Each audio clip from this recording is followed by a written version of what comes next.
Hello and welcome to the Wild Wild West podcast. My name is Richie Richey of the MHRT Network. I'd like to thank you all for joining us this evening. Jam-packed show for you today. To kick things off, do the roundtable for those of you who are joining us for the first time, and for those of you who just simply forget who we are, we're going to remind you just because that's what we do. Directly over here to my right is the real Alex Givens. You can catch his stuff over on Arrowhead Addict and on the Lightning Fast Fantasy podcast. I even said that right this time, despite the fact that it's a tongue twister. Mic drop. Okay, and then we got here directly below me here, the one and only Raider Transplant, aka Angelo, wearing the Le Vert Chapeau this evening. Yes, that was French for those of you who don't realize that I am, in fact, Canadian. That's what the A is on the end of my handle. We're good. And then diagonally back down over this way here, we have the Chargers resident here on the show. Expert, not actually wearing powdered blue, but we'll forgive him for that because, well, it's Max jersey. I had to we like Robert. This is Robert here, Robert Garcia. Give him a round of applause and thank you for joining the show, guys. As the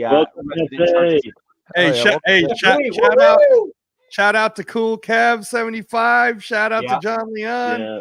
Jeffrey, thank you so much for showing up right away. Appreciate you. I know, this is great. Love the crowd in here, guys. First things first, we're going to do just a quick little rundown of what we're going to cover today, so all of you joining will kind of know what to expect. Keep those views coming in, guys. Questions down below in the chat. First things first, we are going to go around the division and talk about the free agency signings, and then we're going to go around and talk about those who we lost in free agency as well. Equally important kind of loss scenario. Some of our teams lost more players than others.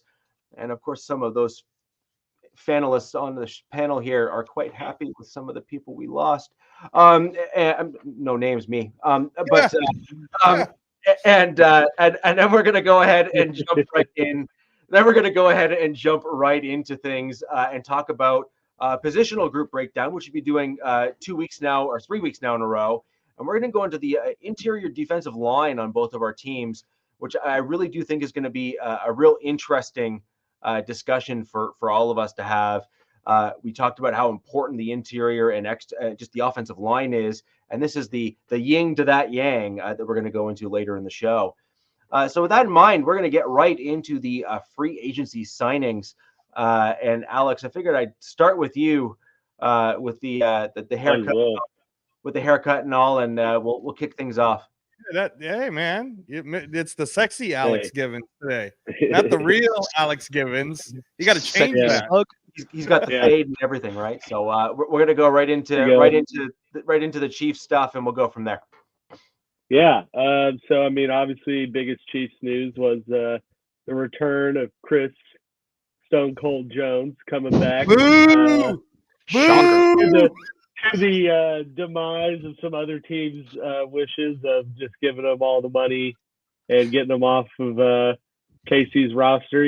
They were able to work out an agreement. I think it's roughly $95 million in guarantees. Worth every penny. So, got his money. Look, like we've talked about it several times. I mean, that was a guy you couldn't let leave. I mean, they made the right move to pay him and make sure that he stays, sees it through and retires a Chief. That was the biggest news heading into this free agency frenzy, was that they didn't really give him an opportunity to, get out there and have someone try to lure him over to the other side. So, that's just a good roster move. Glad they were able to come to their senses and, not try to lowball them and pay a very important piece to the success they've had and any continued success they would. So, that was the biggest news. I'd say other than that, just last night, actually, news came out, Mahomes, restructured his contract to create another $22 million in cap space. So, Chiefs are definitely not done. And I'd say, that move pretty much solidifies that if a good deal doesn't come their way, that Snead's back, they can afford to keep Snead at least for the tag and that one more year. And then, we'll just see what they, kind of bargain bin shop now. They have signed some other free agents as well as re-signed Drew Tranquil to a 3-year, $19 million deal. See, now, Alex, that's a big one. See, that I was waiting for you to tell me about that one. Actually, I want to hear your thoughts on Drew Tranquil, because while you were busy getting all excited about your boy Chris Jones, Drew Tranquil, man, he is a very important piece to your defense. So tell us about that. For sure. He earned every bit of the money he got. Like I said, 3-year, $19 million, $13 million fully guaranteed. And that dude, he's a unique linebacker because he was a safety in college. He's an athletic freak, and basically it was like kind of your Weapon X, if you want to call it, for how Spags likes to call the defense and the exact type of player he utilizes. And you could see that. This last season, he was playing safety. He was playing, edge rush. He was a delayed blitzer. Like, he was all over the place. So, huge part of the defensive success. And honestly, was the one new addition to this defense, that really wasn't as good as they were this last season 2 years ago. So, that added depth at linebacker and just that versatility, brings a whole new level to the game. And it was good for them to not let him go. Flip side of that, we saw Willie Gay sign with the Saints. But I saw once, it was either Willie Gay or Drew Tranquil. And, in the recency of the NFL, Tranquil was the healthy one who could fill every role, where Willie Gay, goes through spurts of playing good, but just unfortunately, I don't think can play a whole season, whether through injury or suspension. So, this is definitely the second most important news in terms of getting Chris Jones, to ensure the defense kind of keeps the band together, and bringing Tranquil back. They also re-signed Mike Pennell, which is more of a low-key re-sign, but that dude was a playoff hero, literally came off of the couch to shut down. Still very important. Hey, man, no signing is a little signing. Stop being like that. I know, man. But it's not. Look. First, let me just say this, Alex. You're talking like you're a Kansas guy, of course, who likes meat, but just because it's the meat doesn't mean you don't like the potatoes and the sides either, man. Stop it. I know, but I'm just saying from the sense of talking about $95 million guaranteed, $13 million guaranteed. It's a little bit. This is a sprinkle of the cake compared to the whole ass cake. So, these are 1 year re-signs. Like I said, the bargain bin shopping of bringing in the right pieces to kind of play around the key rotation and just add depth. Also re-signed Deion Bush as safety and James Winchester, the long snapper. A little bit before free agency, saw that they signed Matt Ariza, the punt god. So, we saw Tommy Thompson, punter, leave for Houston. But, that guy, if you go watch his stuff, he boots like 90-yard. He booted like 90-yard punts in college. So, going to be cool to see how that works out. And then last free agent signing that we've had so far is Herb Smith Jr., the tight end from Cincinnati. Cincinnati. Yeah.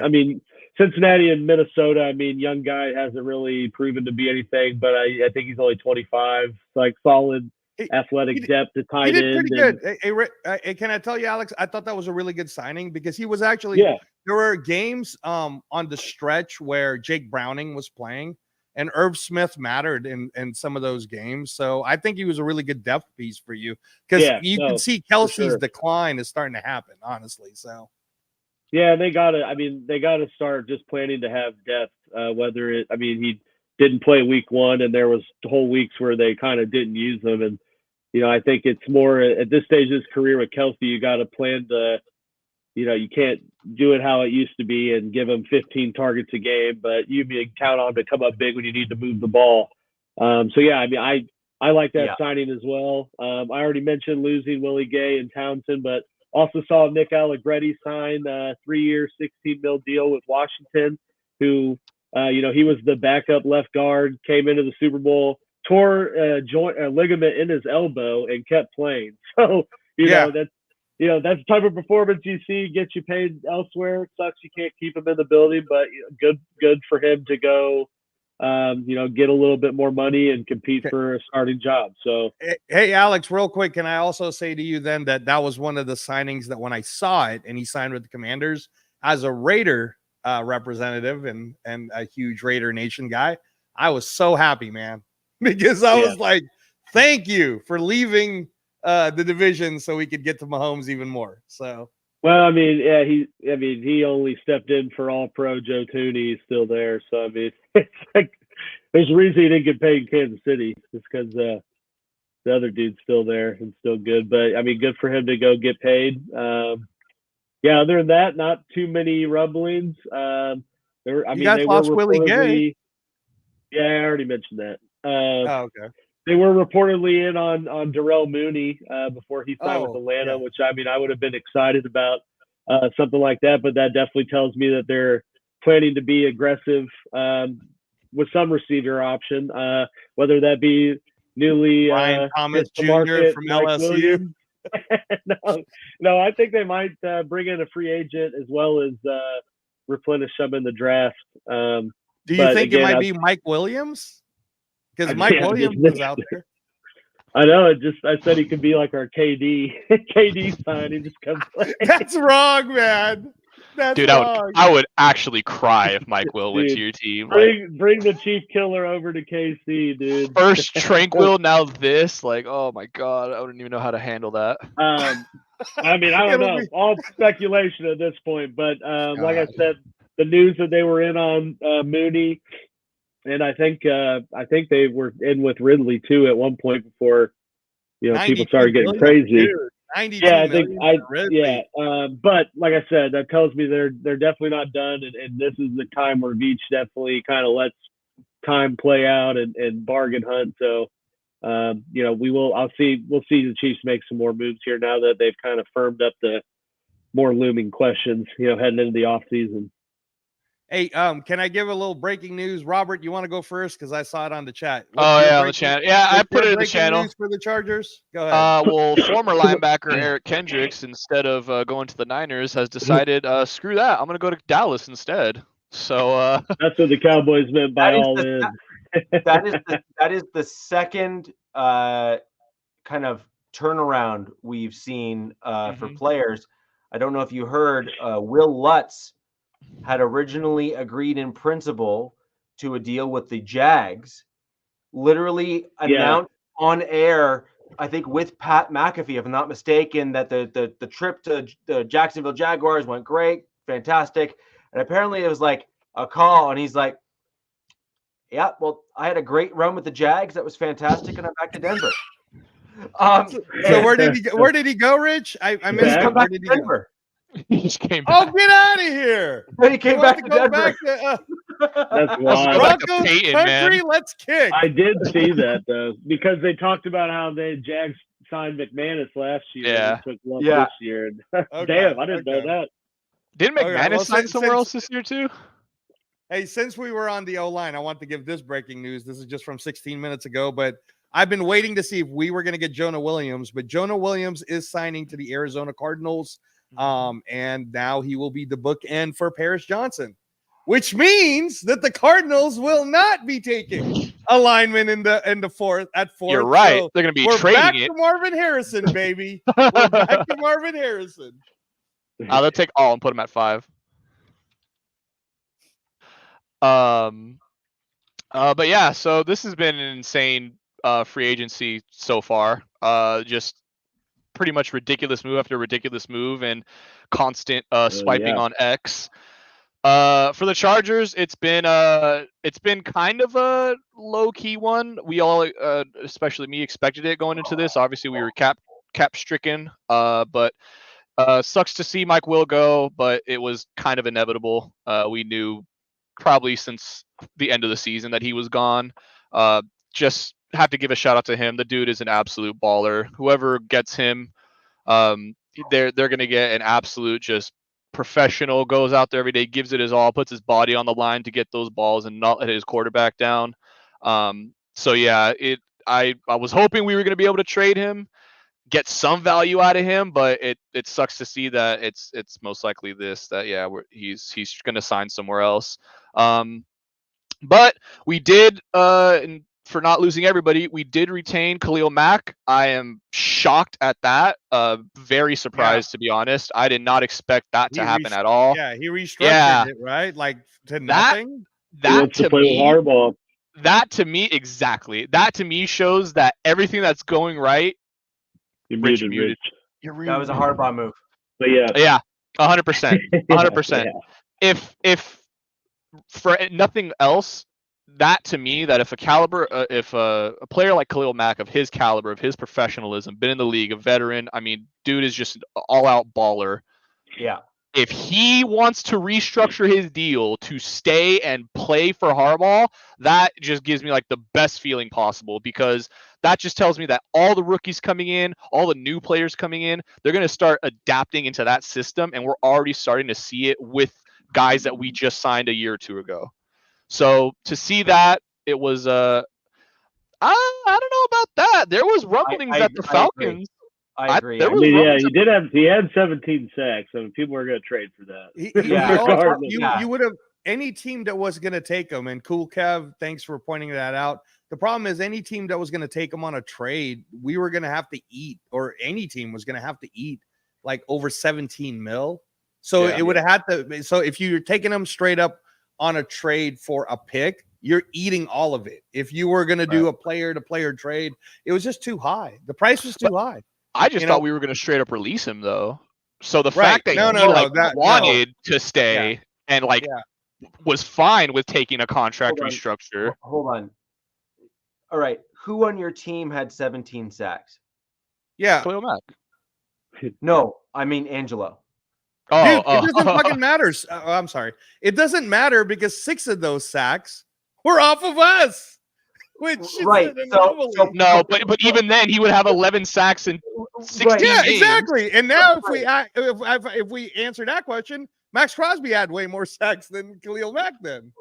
Right, but my point is that he was able, regardless of whether or not it was against your team that couldn't block in a wet paper bag. That's kind of your problem, right? But at the end of the day, 17 sacks is 17 sacks in a season for an NFL player against NFL caliber players. I'm sorry. At 32. Like at 32 years old. That's still production. Yeah. I mean, I'd say rushing the passer is one of the things that will always be valuable. Hold on. Let me just get through this real quick, because I think this is super important. Because I think the comment has some validity to it, but I think you also need to bring it back in a little bit. And yes, I fully realize that there's history with the Raiders, so I get it, like 100% get it. 17 sacks in an NFL season by any player, and on top of that, generally being able to produce at a relatively high level, even after leaving. Like you have to give the dude his due. He earned it. He has earned that kind of accolades throughout his career. Also with the Raiders as well, he has earned those accolades. That is important to note. And so is someone going to trade for him? Yeah. At 17, even 20 million, probably. See, a trade would have been 23.2. But we would have eaten 15 of it. No, because his whole check was like closer to 40. Dude. Okay, so let me ask you this, Angela. Let me ask you this. For a team that is already pretty much like set, you would say, like the Falcons, who had a pretty good defense last season, you don't think that adding somebody who just got 17 sacks the season prior in a terribly coached offense, terribly coached team to begin with, the dude is just a freak of nature, and we've seen it every year. You're going to tell me that nobody wants to trade for that? Okay, I'm going to answer that. You're saying to Atlanta. You're saying that Khalil Mack. That was the rumor. I'm just throwing out Atlanta as an example. I'll answer that question. No. This is perfect. I'm glad you're asking me this question. So Raider Nation, thank you so much for showing up. Shield Squad, shout out to you guys. Protect the Shield. My man, Chris Kimber, told me, heck no, we do not want Khalil Mack. And this is coming from him because Chris Kimber told me that Malcolm Kuntz is the better partner in this sense. We don't need Khalil Mack back. We have Robert Spillane, and we'll probably address linebacker another way. And the dream scenario for us right now, for all of you guys who are tracking free agency, Raider Nation, thank you for continuing to do that along with us, is Devin White. We want Devin White. That's who we want. That's who Chris wants. Yeah, but That's Devin what White and everybody Khalil wants, Mack right? are not the same player. Oh, Yeah. no. Okay, now, Alex, stop. I'm going to address the question. Okay. The question is, I'm just saying. the rumor Atlanta. The question was, why would they not get all this money for an aging 32-year-old? Here's the reason, Robert. They're picking number 8. And at number 8, they can go get Jared Verse, Dallas Turner. Okay. I mean, those two are excuse enough. Latte Latu. Okay. And whoa. Here's one more, Rich. Here's one more. You want to hear a rumor? Here's one that you're really going to hate, Robert. Oh, let's hear Rumor it. is Atlanta, who just received a 3rd-round compensatory pick from the Calvin Ridley going to the Titans, will now be looking to move back up to the 1st so that they can get their defense, which could be someone like Latte Latu or Jared Verse or Dallas Turner and Brock Bowers, baby, because they're going to use Kyle Pitts as the trade. So imagine trading Kyle Pitts to Arizona, who now does not need alignment, and saying, we'll take your number 4 pick. We're going to give you our 1st. We're going to give you our 2/3. Brock Bowers, Dallas Turner. Boom, boom, sucker. Cool. We get But- MHJ. Cool. So- Take him. Take so- Bowers. I'm so okay hold- with that. Please take hold him. on. So Why are we talking about the Falcons? right. What are we talking about the Falcons? Well, hold on. Rob? AFC Here. West show. So here's the deal, guys, right? We can all agree that there are 3 fairly, or let's call it 4 very premium positions in the NFL. Quarterback, Mhm. left tackle, Mhm. right tackle. And arguably based on salaries, if we're going to kind of even things out, edge is that 4th likely premium pick that I think we could, or premium position group that I put we it could. 3rd, but that's just me. I'm not ordering them. I'm just Okay. rhyming them off. Like I'm not Gotcha, ranking gotcha. them. I'm just rhyming them off. And so we can kind of agree that those are your kind of 4. Now, for me, I actually insert interior defensive line in that group as well, but that's for later in the show, and we'll go back. Either way, though, edge is deemed that premium group by the vast majority of people. So now, Angelo, the reason why I kind of shove my hand up there and say, okay, is okay. What is Khalil? There's 2 dudes that typically help run what is called the pass rush camp. Von Miller, Khalil Mack. So you already know that Mack is a natural teacher of pass rush and moves and that kind of stuff, and he has So owned is that role Jadeveon for a number of Clowney years. for a lot cheaper. No, Right. but again, Clowney has been, by all accounts, a bust given what he was deemed in the draft, right? We can kind Doesn't of mean he's a bad teacher, though. Doesn't mean And- he's a bad teacher. No, it doesn't, and he might make a good coach one day, maybe. But the problem is that guys like Clowney, though, and this is always an issue, by the way, with regards to guys like Clowney, is they were so athletically gifted that they never needed to learn proper technique. And so they came up through the ranks, be like, what do you mean I need hand placement? I just ran past that dude and made him look like a clown, right? There's a joke in there somewhere, but and so With the dog. right? Yeah, there you go. So, but the thing is, with guys like Khalil Mack, with guys like Von Miller, with guys like the Bosa brothers, with guys, all of Well, those guys that all are This like Nick. the Watt brothers. There you go. Like that's another group. Yeah. They had to legitimately learn the craft. They had to learn how to play the position and how to play the game, because they were always very gifted athletes, but they were never gifted like Jadeveon Clowney was. That dude is just a freak, right? So now you flip that coin, you say, all right, why did I put up my hand like that? Well, easy. So you get in a high-priced dude that's got 2 years, I think 2 years left on his deal, if I'm not mistaken. Yeah. Right? He's got 2 Yeah. years left on his deal. So you trade for something like that, and sure, go get a Verse or go get somebody else, but guess who you're pairing him with? You're pairing him with a dude that is a natural teacher who has elite level skills at that position group. And then you have natural continuity between old and new. And then you move on after 2 years and call it a day. Like I can, like, as much as I agree with what you're saying and I understand what you were saying, I do think that it's a complete you're ignoring the other half that may well actually be more valuable, which is get a stud teacher who's also a stud still at the NFL, and then you can kind of progressively move on and go onwards and upwards. I think where Robert kind of trapped himself, counselor, on this is that he asked me the question about Atlanta. What he should have said is, why couldn't the Commanders use someone like Khalil Mack? Why couldn't the Panthers, who just lost Brian Burns, use someone like Khalil Mack? No, hold on. I'm not done. Because Mr. Robert Garcia here, who loves the idea of having Marvin Harrison. And in fact, if you guys can go ahead and watch our show, me and Robert did a fire show on Sunday. I apologize, Rich, that my internet was doing this weird thing with my face, but the audio on it is perfect. So if you guys just want to put it on the side and listen to it like sweet music, listening to Chargers and Raiders talk, it's a great 2 hours. So thank you, Robert. Thank you, Robert, for giving us that information. And we were playing this scenario. Of what would a trade with the Raiders and the Chargers look like going from 13-5. And then he just basically denied it at the end. And then the Raider Nation started slapping Robert in the face on the chat room. But anyway. Give me a break. Anyhow, hold on. Robert's so in love with this idea that Marvin Harrison's going to go in there. 2 Sundays ago, I had Chris Kimber, who is the Harbaugh expert. There is nobody better that will know more about Coach Harbaugh than Protect the Shield, Chris Kimber. And he told me Harbaugh wants to build the trenches and he is in love with tight ends. So number 5 in all of the mocks that you're seeing about number 5 is going to be Brock Powers is very real. Very real, according to Protect the Shield. Very real that number 5, Brock Bowers, can actually happen. I can see that.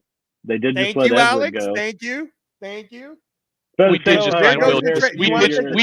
sign Will Dissly, though. We just signed a tight end to a deal, so I don't see why you would double dip in taking a tight end with the first. I think it's good for like 2 games every year. Okay, no, listen. We signed Will Dissly to be a blocking tight end. That is what we're paying him to be, is a blocking tight end. Because we haven't had good blocking tight ends in since Virgil Green was there, and I don't think anybody. Rich might remember him. Yeah, old Virgil. Yeah, exactly. So. I'm fine with that. I was on the Brock Bowers train, but I'm more on the Brock Bowers train if we trade back. I'm not on it if we take him at 5. You're not going to get him if you trade back, because Atlanta will get him.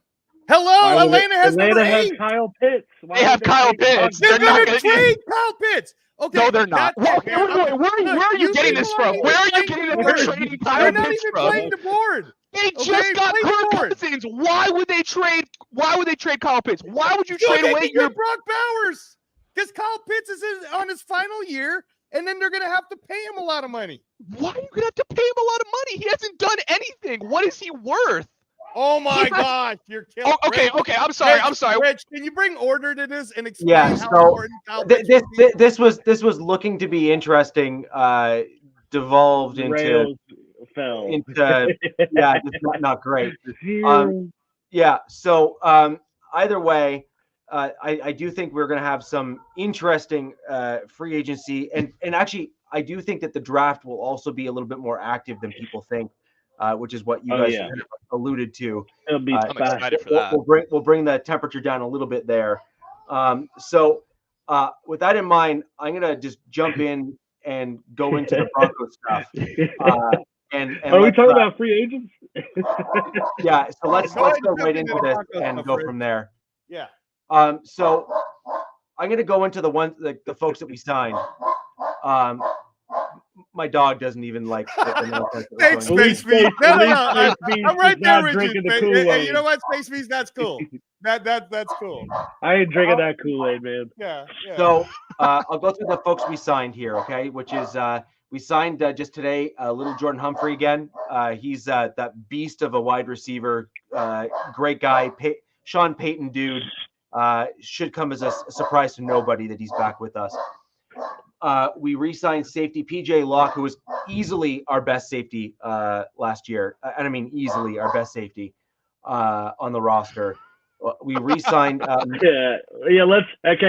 Let's not forget that Rich absolutely hates Justin Simmons. Okay, so let's have kind of just undertones sit in there.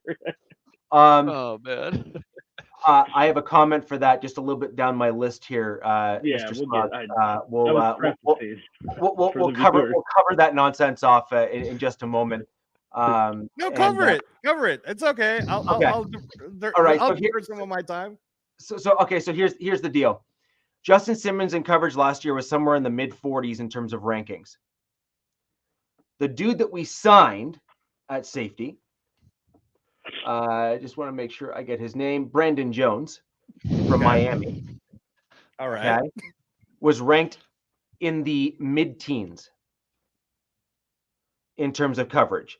He is also a versatile safety, which means that he has a wide range of skill sets. And Justin Simmons, I just urge you to actually look at the tape, not look at the stats, because Justin Simmons to me was very similar from a stats perspective to what Russell Wilson was last year. He gets a bunch of interceptions, which are opportunistic, which you have to give him credit for because you have Mahomes too. Like you have to give him credit. I was going to ask you that. Alex is happy because Justin Simmons, I think, has the most interceptions out of Patrick Mahomes. Yes, is that correct, Alex? Like 4 or 5. Yeah, like 2 in one game. Yeah. The Raiders are working on bringing Justin Simmons. Rumor, Raider Nation. What did I get Justin Simmons though? Cut. Yeah. But the thing is, you have to give him credit. He intercepted Mahomes. Mahomes is a great quarterback, an elite quarterback, and give him credit where credit's due. But it's more than just one player, 2 games a year. It's the totality of the work you put on the field. And there's a ton of missed tackles. There's poor angles on plays where he was gashed. That's funny. That's a good one. I think Simmons already signed. Did he already sign with someone? He's in talks right now with Tennessee. Philly. Okay. Philly's out on him. Philly was out on him. They actually went a different direction, and that's what I was going to say, Alex. Is that if he was, by the way, this has nothing to do with Simmons as a dude. As a dude, the dude is incredible. Like he is top shelf. But as a player, strictly as a football player. Rich, this is the Russell Wilson thing again. You didn't like his production based on the money that you were giving him, right? Correct? Exactly. It's exactly the same thing. And I just believe that as a player on the field, we required more from someone who was getting premium money at that position, and we just simply weren't getting that production from him that you need for a guy that is getting paid that much, especially at that position. A couple interceptions a year is wonderful, but that's 4 plays where you've gotten the turnover. What about the other couple hundred that you're on the field for? Those matter almost as much or more. And it's not like he's intercepting, the ball 40 times a year. So with that said, then, Rich, because of that bag, how do you feel about the fact that Lloyd Cushenberry got a huge bag? Huge bag for Lloyd Cushenberry. Big old bag. I have 2 words for you. Compensatory pick. Okay. True. Very fair. And also similar to Simmons. I had to smile. So you really didn't want, because obviously he was worth that much to them. You really didn't think he was that good? You really didn't think Cushenberry was doing good for you guys? I'm going to be polite. I'm going to be very, very polite. I'm going to put my best Canadian impression on as I possibly can. In the year 2022, Lloyd Cushenberry was ranked 34 on the list of centers in the NFL. Yeah, dude. This dog won't stop. Shut that baby up. Okay. That dog is going crazy, so I'm going to take over for Rich for a second. Oh, yeah, he might be back. It's been are you back now? Are you back, Rich? It's been sorted. So let's again, that was me being kind. He was ranked 34th out of all centers in the NFL. For those of you who struggle with math, I'm going to help you just a little bit. There's 32 friggin' teams. Yeah, it's not good. Okay, That's pretty bad. Okay, thanks. That's pretty bad. Glad we got that covered. So this is the thing. One good Yeah, season, that's not, pretty not an elite center mid. Contract year, man. Undefeated. Now, Dudes that's are going to play Alex- good when they think Alex, they're going can to you maximize. I want to ask Alex because Alex played these positions, O-line and stuff, right? Yeah. In your I played opinion, center, Alex, actually. why did Lloyd Cushenberry get such a big bag? Is it honestly because the team was that stupid, or is there something you're seeing from your perspective? 'Cause you went to Tennessee, right? Yeah, he did. Where'd he go? Yeah. Tennessee. Honestly, probably because he's 25, 26, I think. And I mean, good, bad, or not, I think you saw him in the time he was playing with Denver slowly progress, whether it was like leap and bound progression or not, to be seen, I guess. But I mean, I think it's just kind of the market was right. Young, relatively young center, like knows how to call an offense.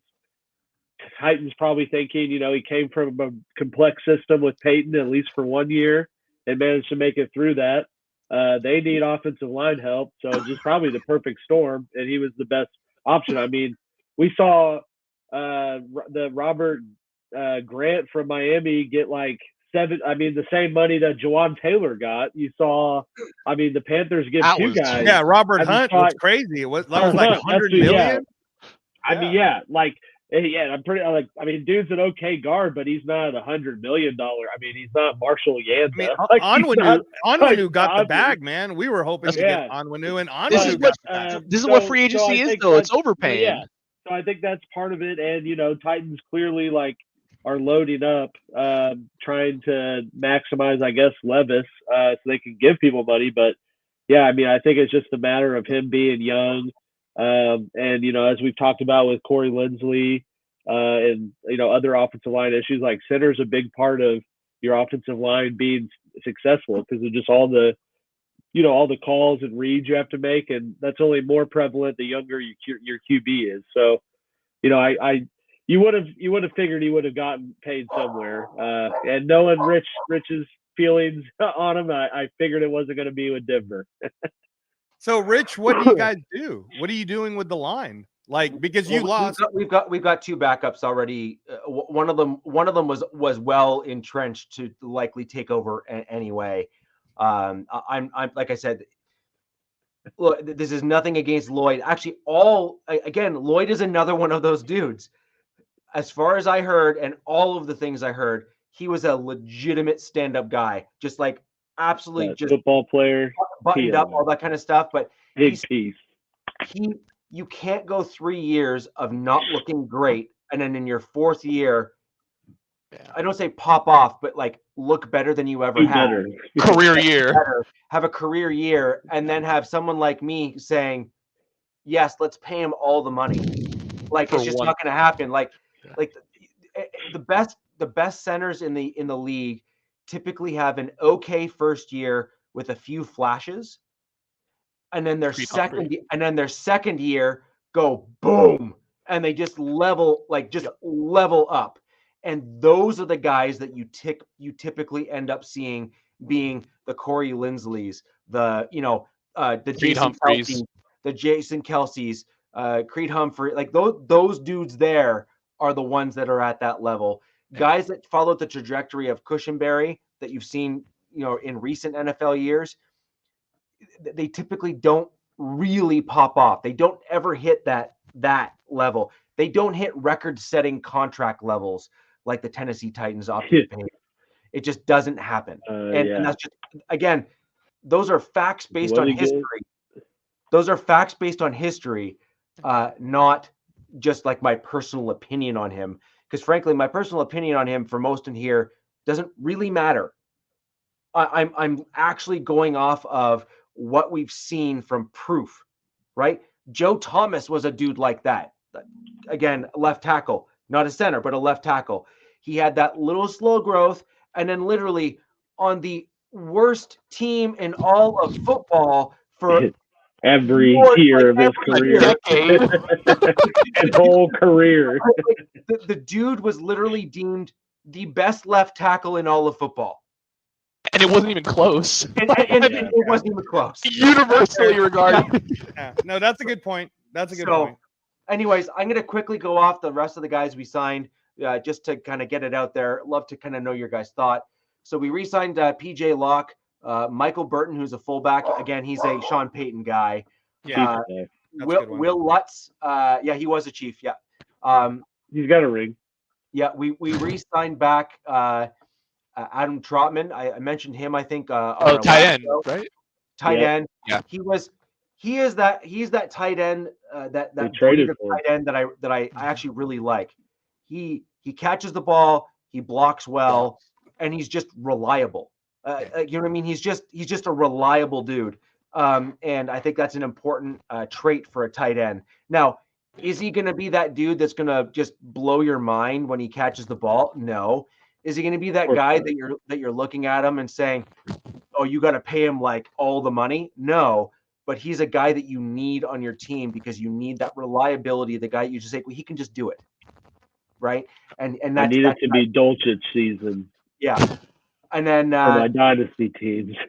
Yeah, and then we signed defensive end Malcolm Roach and safety Brandon Jones. Now, Brandon Jones is obviously the kind of top tier signing that we have. I'm actually frankly excited to see how that safety room plays out. Another guy that you guys won't know just in the safety room, because obviously Justin Simmons being cut is going to be next on my list of things to mention. But you're asking, okay, you get rid of the all-pro safety that you have on your team. How are you going to ever replace that? Well, a lot of people forget that we had another safety on our team. His name was Caden Stearns.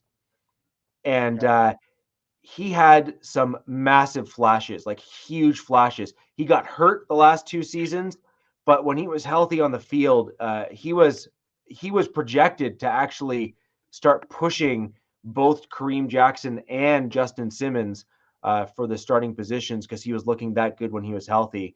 And I really do think that as long as he can stay healthy, and I think our strength and conditioning folks are certainly much improved from when he was last hurt. I think that that will likely happen, in my opinion. So those are the signings for my Denver Broncos. Okay. We have cuts, and I think this is going to be well, we cut a lot, but hey, why not when you're trying to absorb $85 million in cap space? So we cut Kareem Jackson, safety Justin Simmons, who we spoke about just earlier, tight end Chris Manhertz. I also have some new news on. that hurts. Yeah, I did. Breaking news? You got breaking news? Yeah, so some new news that just came out, which was there were some question marks around Russell Wilson in terms of how he was cut. Not that he was cut, but how he was cut. He was cut with a post June 1st designation. And so something for everyone here as well as the panel here to process and whatnot. Save more money. That's why you do it, right? That's why you did it. Yeah. And so we also cut Mike Purcell, K1 Williams. One that I was surprised that we haven't brought back yet, but if you want my honest opinion, I think we are going to bring him back, and that's Cameron Fleming. He's an offensive tackle, kind of a swing tackle kind of guy. He was one of our best tackles on the roster last year, and I think that he can be brought back on a relatively inexpensive deal, and I think the Broncos will probably attempt to do that again just because his familiarity with the offense. Fabian Moreau was also cut. Jonathan Harris was cut. Justin Stranad, inside linebacker, was cut. Running back Dwayne Washington and linebacker Ben Neiman, who, Alex, I know you're familiar with that name, came from the Chiefs. So those are the cuts that the Broncos had. And then either were cut or just let go. Just some news, generally speaking, in terms of the players that most Bronco fans will at least know their name, and likely you guys will as well, and probably most of you joining the show. Inside linebacker Josie Jewell, otherwise known as the Outlaw. He signed a 3-year deal with the Panthers. for $22.75 million. Yeah, as a contract. Gee. I saw that because Josie Jewell was good for fantasy. I used them a couple of times. Yeah. Actually. So that was Josie Jewell's contract. We just spoke briefly. Center Lloyd Cushenberry signed with the Tennessee Titans on a 4-year deal worth $50 million, resetting the center market in the NFL. Thank you for signing so cheap, Andre James. Yeah. Yeah. And then Russell Wilson, and again, some interesting news in above and beyond the June 1st, post-June 1st designation, is he signed with the Pittsburgh Steelers for $1.2 million. City. That's right. Interesting information came out over today and yesterday, though. The talk and rumors out of Team 3, which is his crew of folks that like to hype him up. Yeah. Mr. Unlimited. Yeah, Mr. Unlimited. Let's cook. Let's ride. That crew. God. Those guys. Fire them. Yeah, those guys. But apparently, Russell Wilson was dead serious when he said through his proxies that he did not want to sign the league minimum deal. He was dead serious. Apparently, this is what multiple sources have come out and said this in the media. Is that he wanted to sign that $10 million, 3-year, $10 million a year kind of deal, like the $30 million, basically what Brendan Jones got from the Broncos. Russ was looking to try to sign a deal like that. That greedy bastard. Well, no, he wanted a team to commit to him. No team's doing that, man. And no one would. No one would. Yeah. And so, in fact, Rich, me and Robert had a whole like.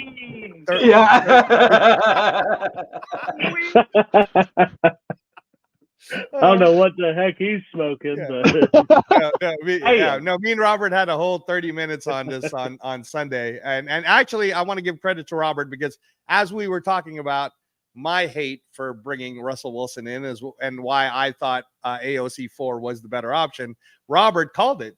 He said it's going to happen to Pittsburgh, and then literally we get off the show, and then he texts me a half hour later, and he goes, "See, I told you, man." Right, so. It just made the most sense for him. It's that team has, although trading Deontay Johnson was way beyond me. I don't know what that was all about. Crazy, right? I saw a report. Apparently the Chiefs were in on that, but the Steelers didn't want to trade him within the AFC. Oh, wow! We almost had him. Yeah. So that kind of like.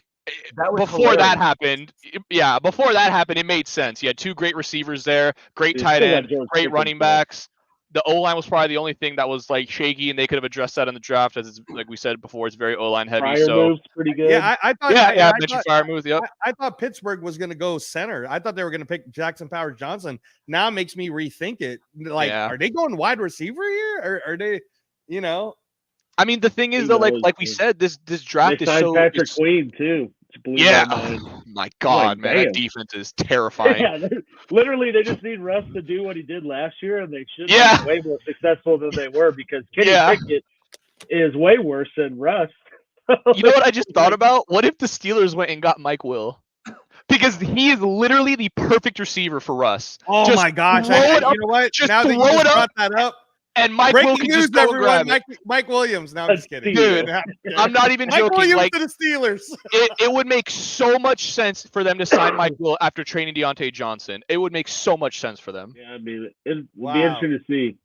Wow. Well, Rich, before I go on, is there anything else Broncos related? Because the one question I would have traded Judy.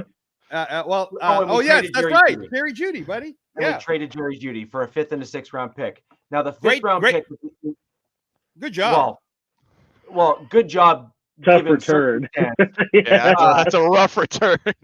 I mean, come on, though. 5th and the 6th isn't so bad. You need the picks, man. It's just funny though, because first round draft pick, 15. It's funny, dude. Okay, look. Okay, all right. Stop. What's worse, the fact that Brian Burns could have gotten 2 firsts for him last year, and instead they waited just to trade him for a 2nd and a 5th? Or Jerry Judy, who essentially was getting such a bad rap from I'm forgetting the name now of the Everyone? wide receiver that's Steve on the Smith. NFL Network. Thank you. Steve From Smith. Steve Smith, The that Jag. getting a 5th and a 6th was pretty good. That's another guy.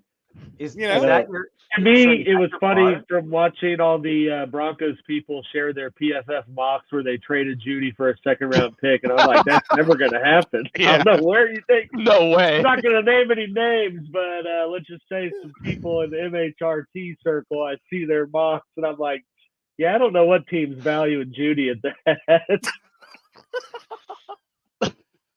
The same team. You know what? It's the same people who valued Russell Wilson at that exorbitant amount of price that they Okay. signed him for. So there's a reason why I am an outlier on the network. In literally many sentences, right? Like I Objective. am. I really am. I Not a actually homer. really am. Like I really You're am. an actual real fan, like Yeah. not Like- an emotional one. No, like You know, my thing is that I come from a contact sports not only background, but like my family, as in going back like multiple generations. And like I broke my leg, and my dad said, "Do you want to go to the hospital now or once the game's over?" Okay, Hell like, yeah. dad right there. like, Get like it that's out, my son. family. And put No, some like, dirt being on a it. little, like that's my family, okay? Like let's just put things in perspective. And look, don't get me wrong, I wouldn't change my family for the world. Love them dearly, but I think things need to be put into perspective as to why I am the way I am. And by the way, the answer to that was I went to the hospital with a shattered leg, not a broken leg. Oh, Not only after the game, but we also drove my teammate home that I committed to do so before I went to the hospital. wow. Your dad Put some sounds ice- like he's Filipino. Sounds like you're made of vibranium. Put some ice Yeah. on it, you'll be good. And Fix on it, Rich. and What's that- wrong with you? and that was my choice as well. Like I actually said, no, we got to bring Buddy home, and he goes, okay, fine. And so I'm sitting there with a broken leg, driving 45 minutes home, and after Shattered. 50 Shattered leg. I was shattered. Like, and I mean that legit. I actually have my X-rays here from when I did it. I ended up having 4 pins and 2 surgeries. And Damn. yeah, I mean, there's a funny story that I'll get into, but quickly I'll just go down. So Yeah. I had no swelling at all. Like I literally shattered my right leg, and I had no swelling at all. And I had legs that like were I look like a horse. Like my legs like were just absolutely just I look like a horse. And so I'm sitting there, and the nurse on the intake says, "All right, you need to move your foot." And I was like, "I am moving my foot." Like, well, she's like, "It's not moving." And I said, "I told her I'm trying to move my foot." And then she's like, "Oh, that's not good." I was like, "No, I didn't think so either." And I was like, "I don't know if you could tell, but I work out." And she started laughing. She goes, "Well, what's the pain?" I was like, "I don't know. Pain's relative. It hurts a little bit." And then she's like, "Okay, go wait." So I waited for 5.5 hours in the waiting room. Oh my god. And then I got taken in for my X-ray, where I waited for another hour for the X-ray results to come in. Yep. And this image is etched into my mind forever. So the X-ray nurse was about 300-ish pounds. Shoot. Okay. She can play line. Wasn't expecting that. Yeah. On a slim day. Chargers need to call her. Like on a slim day, okay. That was like maybe after a dump or something. And so anyway, she's That's my about God. as graphic as it's gonna get from Rich After a from dump. Canada. there. Oh, man. so she's coming out of the hall, and she's coming from like the double doors that are kind of like down the hallway here, and I'm out and just slightly around the corner, and all I hear is, "Holy!" She's waving the paperwork of my X-rays. She's like, "You need to have surgery like now." And I was like, Dang. and I was like, "What do you mean?" She's like, "Your leg is like really badly broken," and I mean like Wow. really badly broken. Damn. You could have been Jim Otto, but it didn't And I happen. was like, okay, well, it's like 9:45 at night now, or later. Is there a surgeon here? She goes, "No."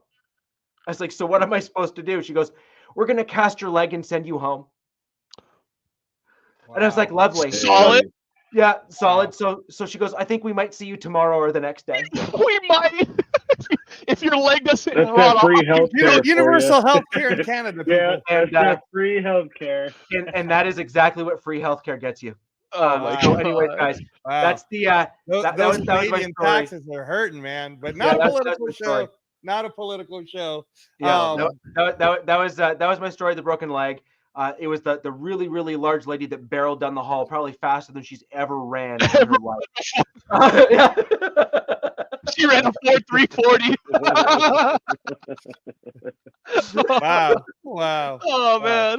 Well, thank you, Rich, and again, I don't mind listening to that stuff. I guess that's the transition to Raider Nation. Yeah, go Raiders. Yeah. All right, Raider legs. Nation, Shield Squad, all of you guys who are sticking around, thank you so much.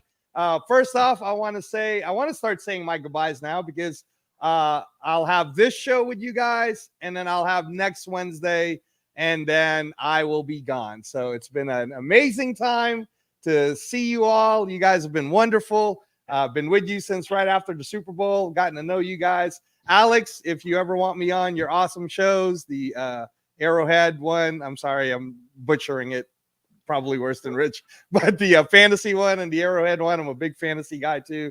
So anytime, always. And I know, Robert, you're working on getting your channel to happen. Yes, and Rich, I'm always down for whenever. So but thank you very much. This is my first set of goodbyes, and I'll do a more formal goodbye next week. But thank you. I hope you have had as much fun with me as I have had with all of you. Secondly, as Rich pointed out on the last episode, so please watch it. That was a pretty fun episode for us last Wednesday. I am now not wearing the silver and black. I am back to the green hat, and I am wearing my I wear green because of the organ donor who saved me shirt. And the reason for that, Raider Nation, is because I am 19 months liver transplant. I am alive today because of organ donations. So if you have not considered it, please do. I am doing some stuff to get the word out more and more. And one day, because everybody keeps asking, when am I going to do my own show? I'm honestly not ready yet, guys.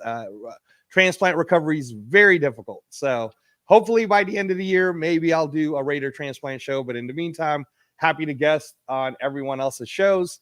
As far as Raider Nation goes, oh my goodness. Can I get a Raiders? Because we finally got what we needed. Sure, Chris Jones went to the Chiefs, and yes, it wasn't the greatest thing.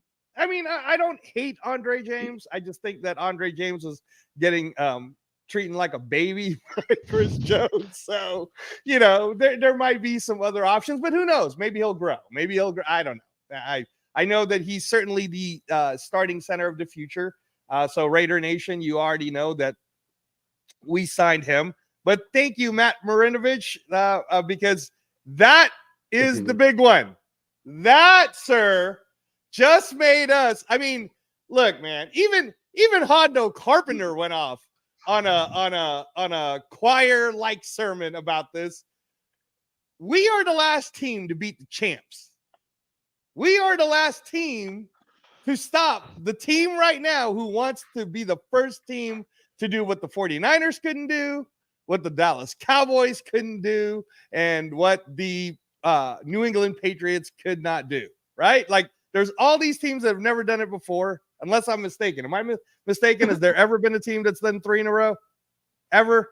No, right? Okay. No. So the Chiefs are feeling good. They signed, Alex Givens, ladies and gentlemen, is so happy that he got himself a haircut, right? He's wide awake. He's not yawning on this one. He's actually listening to what we're saying because he's just so excited. He doesn't have a care in the world. He's like, oh, we got Chris Jones. We're totally going to win. And yet he doesn't understand that Christian Wilkins is basically the guy that is about to NASCAR the heck out of Patrick Mahomes twice a year. We signed him for the bag, and we got him, actually, guys, because of the whole Nevada state tax thing, got him pretty cheap. Really, it's kind of comparable. to what Chris Jones got if you think about the tax part of it. But Christian Wilkins is extremely happy. For any of you guys who don't know who this person is or why we all believe that he is the perfect Raider, please go watch Hard Knocks on Max with the Miami Dolphins, because you see all of his offside line type character, and he matches perfect in that locker room. When we're doing those cigar Sundays, Christian Wilkins is the guy that's going to be dancing in the middle of that room, and so happy. So they did exactly what I had been saying, at least since December. Stop trying to surround the quarterback and start surrounding Max Crosby, because Max Crosby is the Patrick Mahomes kryptonite. And there is one team we got to take down. The one team we got to take down is the Chiefs. So it's time for everybody to start getting scared, and it's time for everybody to start believing that the road to the AFC West is no longer through red, people. And I get it. It's all just talk right now, Angelo. You're talking smack like AP, like you guys already won the Super Bowl. No. We're going to work hard. We're pride, poise, right? Commitment to excellence. That's fine.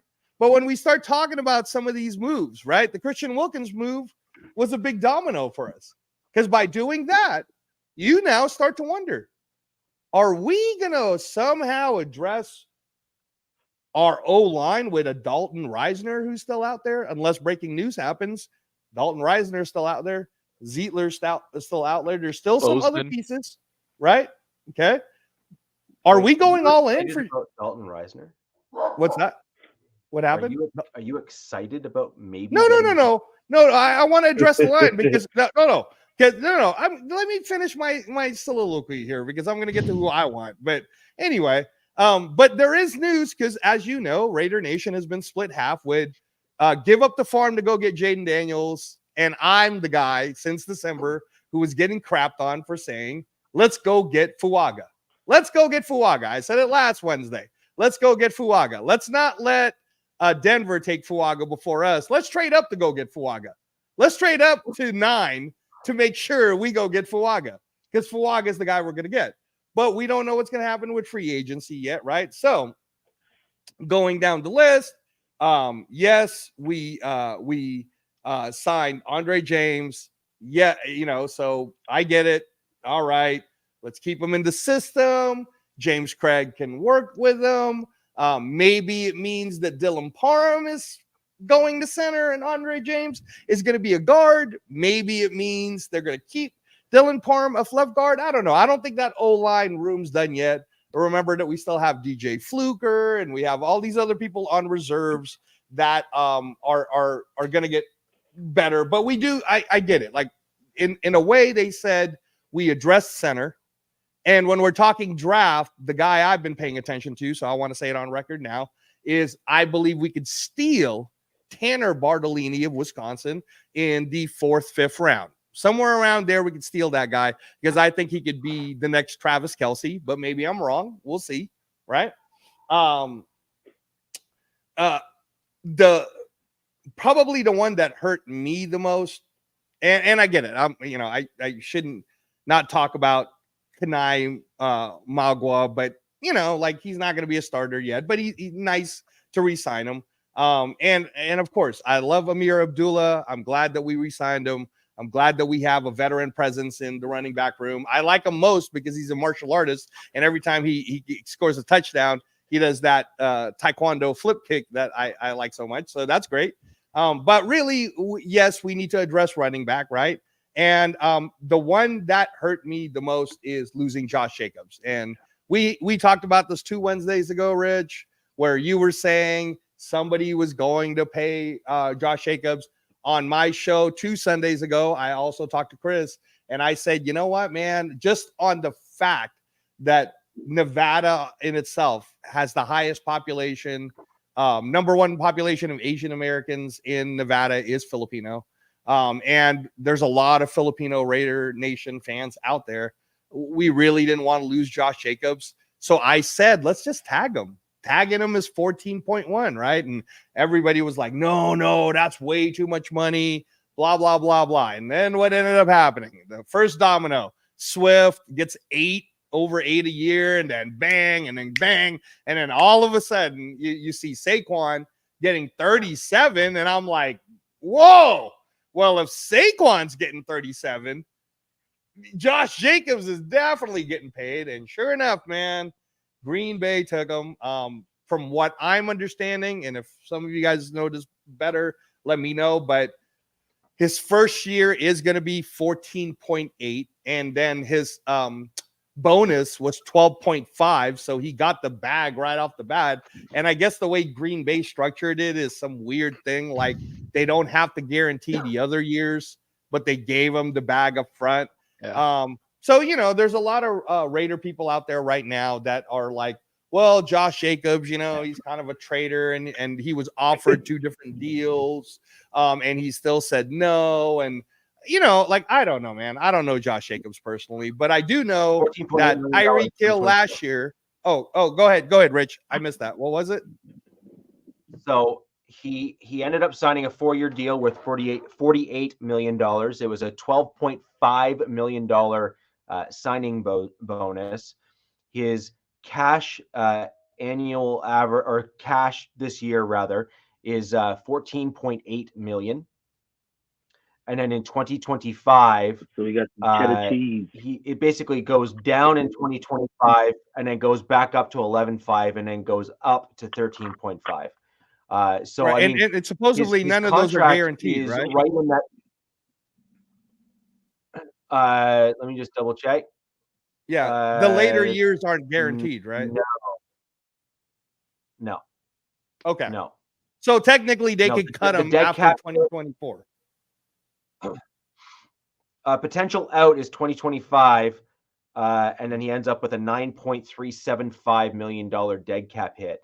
So that is their potential out at the end. So basically, if Jacobs really, really performs well this year in Green Bay is going to have a tremendously tough decision to make, because after 2025, which is just next season, obviously, if they don't cut him, it then becomes a little bit more prohibitive if they don't cut him after the 1 year. Got it. Okay. And so basically, frankly, that was a smart move by Jacobs. Yeah. Because he got a whack ton of signing bonus up front. He got $14.8 million a year, which is basically at the tag value, right? And if they walk from him, he's still somewhat young and is likely going to still be productive. So he's probably going to get paid, north of $10 million anyway in 2025. I mean, smart move. Like, good for him. Yeah. To go to a promising young team like the Packers. Yeah. And that's what I was going to say was that, I mean, I get what Green Bay was doing in a contract like that, because they're like, well, what if he ends up like Todd Gurley, right? And then on the flip side of it is, well, if Josh Jacobs does exactly what you're saying, Rich, then they're going to have a tough decision to make, right? Good for him. And what I was going to say to Raider Nation is, let's not get mad at the guy. I mean, he went to go get the bag. This is very similar to what I'd been talking about here at the Wild Wild West show, 4:30 on the Captain Jack channels every Wednesday, is Tyreek Hill was going to sign with the Kansas City Chiefs. They gave him an offer, blah, blah, blah. And then Miami said, here's a bunch of money up front. And he couldn't say no to a bunch of money up front. So it's the same thing, right? It's the same thing.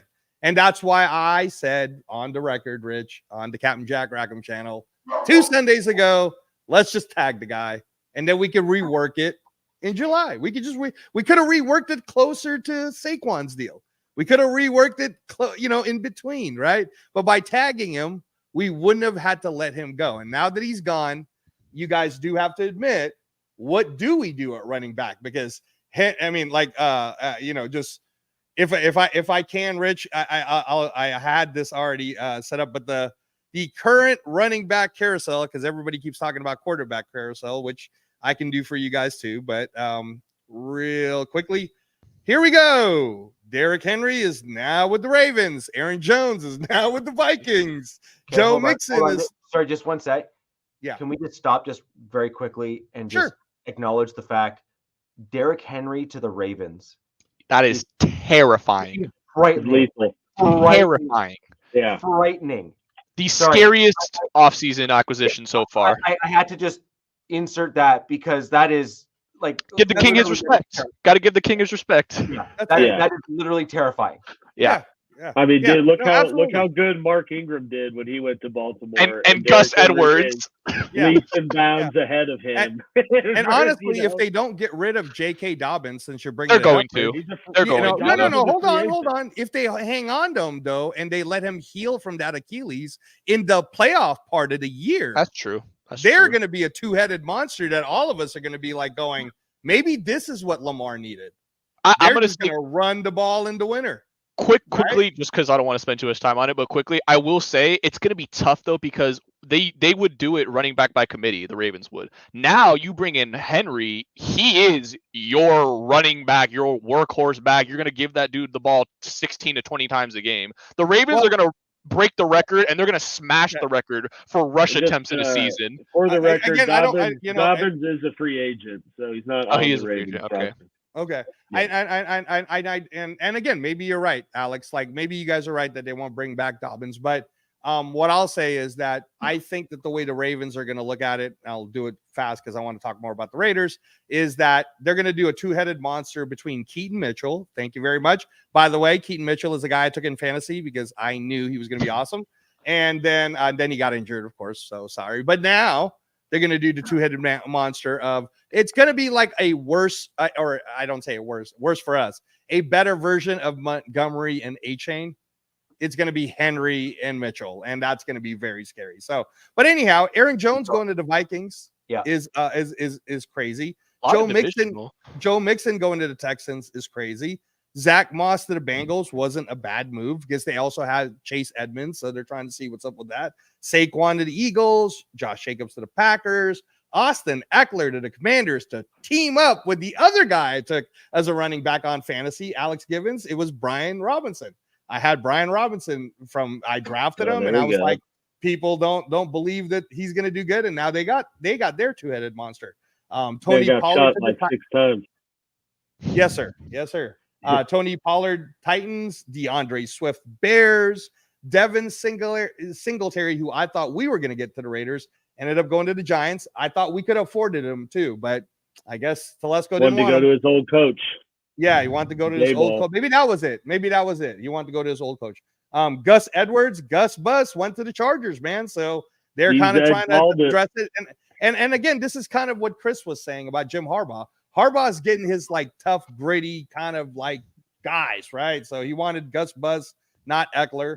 And then Antonio, and this is, I hate that in free agency, you miss names that are important because I think Antonio Gibson had a hard time in Washington, but I think in the Patriots, he's going to do pretty good. Yeah. That's the guy I wanted the Chiefs to look at because I thought, it was a pretty relatively, for easy team-friendly deal, and that guy's an athletic freak. He was like he's a kick returner, like he's your prototypical, RB in today's game and a pass catcher and everything. So yeah, that was one issues. Was that something I thought? Okay, yeah, I thought I remember that. That's why they got Robinson, and that's why Robinson eventually kind of took it over. Exactly. Okay. And Brian Robinson is great. And for all of you guys who are doing the chats, please keep sending the messages on the chats because I am seeing it. I'm going to address it all, guys. Yeah, I'm looking at the market. It's pretty bare. The covers are empty. And again, in all honesty, that's what I was saying. Is are we going to get so is the plan here to go get J.K. Dobbins, wait for him to get healthy, and then in the meantime, we're going as Zamir White. Yeah. I'm fine with Zamir White as long as our O-line is good. AJ Dillon's out there. Okay. Squad father. Oh, you know what? Actually, you know what? Hey, no. I'm not going to laugh about that because I actually sent messages to a few of my Raider Nation friends where I said, hey, guys, what do you think about AJ Dillon and we convert him to fullback? Do you think 25. He would go for it? And because I don't know if we'll bring back Jakob Johnson. Luke Getsy's system is a little bit more of that split use, like what he was doing. I'm forgetting the name of the fullback he was using in Chicago, but we could. And then Deontay Foreman is still out there. Maybe we can get him for the cheapie. Maybe, right? But running back was a glaring hole. And then I started thinking in my head, I wonder if this is where we're going to see if Telesco is really worth his money when it comes to the draft. Because maybe there's somebody that Telesco did see. Maybe he saw Jalen Wright as the next Todd Gurley. Maybe he thinks Jonathan Brooks, when he gets better, is going to be good. Maybe he thought Trey Benson would be good. I don't know. But I know that running back wise, the Giants. Okay, all right. Yes. Uncle Rico, baby. Okay, guys, I appreciate all the chats. I'm going. Everybody else took my time. All right. I was being nice. I will get to all of it. All right. But right now, I want to talk about the running back part because we lost Josh Jacobs and there's no one else really left. So we got a bunch of other Band-Aids. We're going with Zamir White. I want to see how well Britton Brown does. So for all of you Raider Nation people, go take a look at the UCLA tapes to see how good Britton Brown could be for us, right? Okay, man. That is all right. I mean, he is coming off a draft where he took. The chat is just live today. Will you people let me finish my whole thing here? Jeez. Hey. Okay. All right, chat. No. Shout out to the chat. Keep going, guys. Keep going. This is funny. So anyways, yes. Running back now becomes the question. And actually, would you agree, Rich, that running back becomes the question more so than quarterback? Because now we did get Gardner Minshew. All right. And now I'm going to go with my thing. If you guys want to listen to the sweet sound of Angelo giving you a ton of stats about why AOC 4 is actually better than what everybody is saying. Oh, look, man, stats don't lie. I'm just reading what NFL.com and they lie a little bit. They lie a little bit. No, you can. Okay, as a lawyer, Alex, you can take a stat, correct, and then you could present it in a certain way. All I did was present the exact stats. I wasn't trying to spin anything. I presented the stats itself, and then I can you know what happened? My favorite AOC stat for you, if you want. I'm just trying to pull it up. Hey, man. Okay. All right. Okay. Stop. All right. So, all right. So, anyways, okay. I've always 62 passing yards. I've always said, let us not give up the farm. I want to get Fuaga. I want him so bad now that everybody's seeing how good he is that I want to trade up to make sure we get him. Because until we address that O-line on the right side, we're pretty screwed, because then Chris Jones is going to come on that side and beat that. He's going to go through the center and on that side, and then we're screwed, right? So we get someone like Fuaga so that Fuaga could go double team that guy. I got the rest of everyone else here, right? So I'm willing to now trade up to Fuaga, and I'm not even going to be mad at Telesco if the reason why we had to go up to 5, which I don't think we will, to go get Fuaga is the move. I really want Fuaga that bad, right? But whatever. And it's because I believe that if you protect AOC 4, and I believe that if you give him a whole year, and I believe the reason why we actually signed Gardner Minshew, and here it is. Stop it. Stop, Alex. I see your face, and it's making me very angry. Stop. Okay? Gardner Minshew was the perfect quarterback for the Luke Getsy system should he actually win the starting position. Okay? And before you Raider people that may not like the Gardner Minshew move, because when it happened, I on record said, I like the move. I like the move because I like Gardner Minshew's dope-ass RV. I like Gardner Minshew's very carefree attitude on the sideline, which helps balance America. It helps balance a lot of our vigor. So we got a Jack Jones, and then now we got a Gardner Minshew. Like, let's chill, bro. Let's just hippie. Chill out. It's hippie vibe. It's gonna be all good, baby. And he's coming in a perfect state. Marijuana's legal here, baby. So Gardner Minshew's all good. I like the move. I also then will read you some stats. Gardner Minshew last year did start 13 games.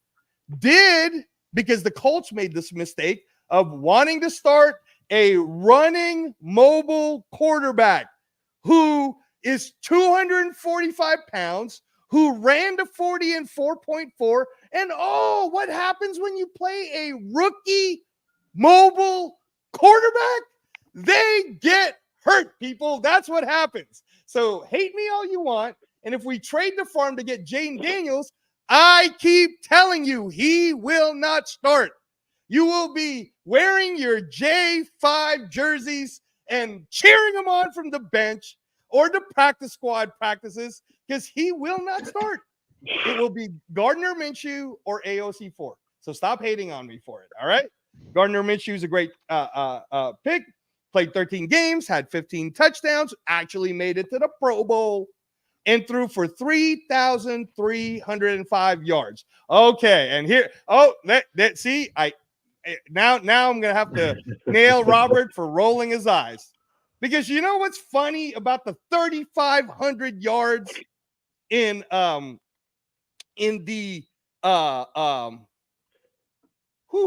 the 3,500 yards that Gardner Minshew played into 13 games, it actually parallels the 10 games that AOC4 handled, and he was able to do 2,143 yards with 11 touchdowns. Gardner Minshew threw 15, so that's only 4 more in a 3-game period. If you look at the stats, AOC4's completion rating was higher at his rookie 10 games than Gardner Minshew. Hate me all you want, people. These are just stats, man. And the Colts didn't make it to playoffs, just like the Raiders didn't. And the reason why we didn't make it to that playoff is because the Colts beat us, not because of Gardner Minshew. The Colts beat us because the referee decided to blow the whistle early. Because I don't know, man. Somebody stuck a stick up his butt. I don't know. But he blew that whistle early, and that's why we're not in the playoffs. So AOC4 for me. That's how I will address your Gardner Minshew, and we can talk about it more on the Captain Jack channel on Thursday when he comes back tomorrow night at 6 o'clock for everybody for a temporary period. We could talk about it some more too on Sunday at 6 o'clock on the Captain Jack channel. And then I'll quickly go over the people that we released in. Amik Robertson went to Detroit. We're going to get a compensatory pick. Josh Jacobs, we're going to get a compensatory pick. Austin Hooper didn't really care. I mean, I like the guy. Bye-bye. That's fine, because I like the Harrison Bryant signing. And the reason why I like the Harrison Bryant signing, because we needed a guy who could block, an actual blocking. I didn't say that Michael Mayer can't block. So stop putting words in Angelo's mouth here. All right. But if you actually watch Notre Dame, shout out to Jack Kenna, who is my Notre Dame go-to guy. Jack, the number one option for offense, I believe Jack Kenna told me, for Notre Dame during the year that Michael Mayer was there, was Michael Mayer. He was the guy, right? Yeah. And then we spent a whole year, and you're going to hate me for this, Alex, my number one pick at the fantasy draft this year, because my dumb self thought that I would actually see baby Gronk go crazy, was Michael Mayer. How stupid was that, right? Your first pick? No, not my overall first pick. My first tight end off the board, which he shouldn't have even been the first tight end off the board, right? But I gambled on it because I thought, so this year I will gamble it on it again. I am saying, for the record, my first tight end off the board, if he is available in the fantasy draft this year, everybody, will be Michael Mayer, because Michael Mayer will be that offensive weapon. So thank you, Harrison Bryant, for signing to our team and becoming that blocking guy. I still think that in the draft, he's no slouch in the pass game either. I mean, he's kind of a beast. He's a guy. No, please go ahead, Alex. Tell us a little bit about why you. I mean, that was the guy I wanted the Chiefs to look at too, for some tight end depth. And I mean, he was more of a receiving tight end coming out of college. And I think kind of had to tweak his game into being more of a blocking presence to stick around. But yeah, I mean, that was a good signing. Thank you, sir. Thank you. See, Alex could compliment us too, guys. I was giving you the compliments before I gave you my thoughts on the other ones. Okay. I was buttering you up. All right. Thanks, Alex. Thanks. So then, so again, real quickly, compensatory, Austin Hooper, goodbye. Jermaine Illuminor, I get it. And this is why, Rich, I was so worried about the O-line on the right side, because now who do we have? Mumford, and then that's it. What, we're throwing Fluker in there? I mean, I don't want to hate on any of this. Now, I know we have Dalton Wagner from Arkansas, and he's supposed to be really good, and Captain Jack really loves Dalton Wagner. I just want to see it, because from the tapes that I've seen, could be pretty good at the pass block, but the run blocking game, man, that guy is slow, right, Alex? I mean, Dalton Wagner from Arkansas is not fast, man. He's no Fuaga. So I'll say that. So anyways, and then Bilal Nichols, who people kind of missed, we're going to get a compensatory pick from him too. So I'm expecting us to get 1, 2, 3, 4 at the least compensatory picks. But now that you saw those moves, it's now looking like, are we addressing cornerback? Are we addressing quarterback in the first round? Okay, that's a question. And then now we do have to address running back, because I'm not going to feel comfortable if we don't get a running back. And then my great goodbyes to Jimmy G. We had to cut you. Thanks for the pills, because, 17 million, we'll eat it. That's fine. I do believe Jimmy G will probably go to the Patriots for something really cheap, which will make the Patriots take Marvin Harrison. But again, I don't want to get Robert riled up right now. And then goodbye, Brian Hoyer. Need a stronger locker room presence anyways. Forgot about Brian Hoyer. The funny thing to me, Rich, you'll laugh at this one, is this Telesco just like hated his Jerry Tillery pick so much from the Chargers that he took the job to the Raiders just to fire him again. Just to fire him again. Like, oh man, you're still him. here. You're going to be the constant reminder for one of my worst first round picks ever. Okay, you're out, buddy. See you later. Right. So bye-bye, Jerry Tillery. He was serviceable for us last year, but goodbye to Jerry Tillery. And then I am saddened at Hunter Renfrow. I do have a question actually on that. Go ahead. Does that actually set some kind of record of getting cut by the team that drafted you and then getting cut? Yeah, like you don't often see a GM go from from inside the division to another division team and then have the dude fire a player and then go to the team that he was like picked up by or traded to and then fire him again. like that's like stone cold. He's like, you think Telesco took the job just to fire him again? I mean, it's pretty rough, because the way I was seeing it is, he picked them really high. I'm trying to think. Was it the 24 number? round? 24. No, okay, number 24. Yeah. Okay, Mhm. But first round, right? First round, defensive tackle, really thought he was going to do great. And then it's like, oh my gosh, I can't believe I did this. And then he finally gets rid of him. Too. Notre Dame guy. Right. Tom Telesco loves his Notre Dame dudes. Yeah. So that's what I was thinking. Is I was like, I'm sure when Telesco got to the Raiders, the first person he was like, "This guy's gone. This guy is gone, guys." He's like, "You signed who last season?" Oh yeah, no. We need to fix that right up. Right. So and then again, I was gonna end with just saying that I was really sad about, I liked Hunter Renfrow. There was nothing wrong with Hunter Renfrow. Hunter Renfrow gave us the best 5 years that he could give us. There was a point where third and Renfrow was the thing. And in my honest opinion, I think that Arizona game in where he got knocked out, fumbled the ball, Arizona comes back to beat us, somehow mentally screwed him up. And I'm going to talk about my background a little bit, Rich, for just a sec, then I'll pass it back to you. In boxing, where you can Google search me if you want, but I was a pretty good trainer. I'll just say that. I'll do the Canadian way. I won't do the bragging about it, but Google me, bitches. You won't do the smug way. But anyways, when people get knocked out, that's usually what we start to worry about is, did you get knocked out? And now how do we make you come back from that? And there's a lot of things that start to happen to you mentally, and a concussion is a real thing. And again, he got paid fairly well once that contract happened. By cutting him, I believe, depending on if we did what Rich's team did, which is a post-June cut, he's still going to get, a good chunk of money anyways. If we cut him straight up, he's going to get the 5.5. So I don't know the details to all of that, but I wish him well. And Captain Jack on the Monday special Fan Frenzy free agency show that he appeared for had insider information. Again, I can't speak to it because it is Captain Jack's informant, but he vehemently said that there is no way you will see Hunter Renfrow playing for any other team, he will retire because he wants to be a Raider. And he said that the only team that may get the consideration is because of the friendship with Derek Carr. That Hunter Renfrow may consider because of Derek Carr to go to the Saints, but there is no other team that he will play for.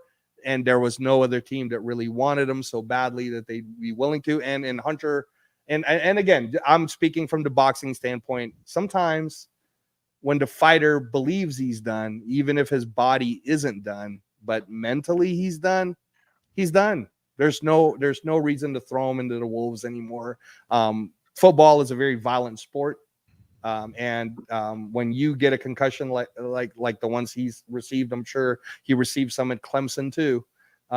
That's it, you know. So so thank you, Hunter Renfrow. Thank you for your service. Once a Raider, as he said on his Twitter, always a Raider, and we will always love you, Hunter Renfrow.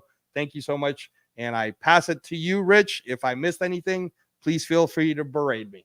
Yeah, the problem with Renfrow is he's kind of like Wes Welker a little bit, in the fact that small frame. He's a small frame dude, and ticking time bomb. the wrong hit.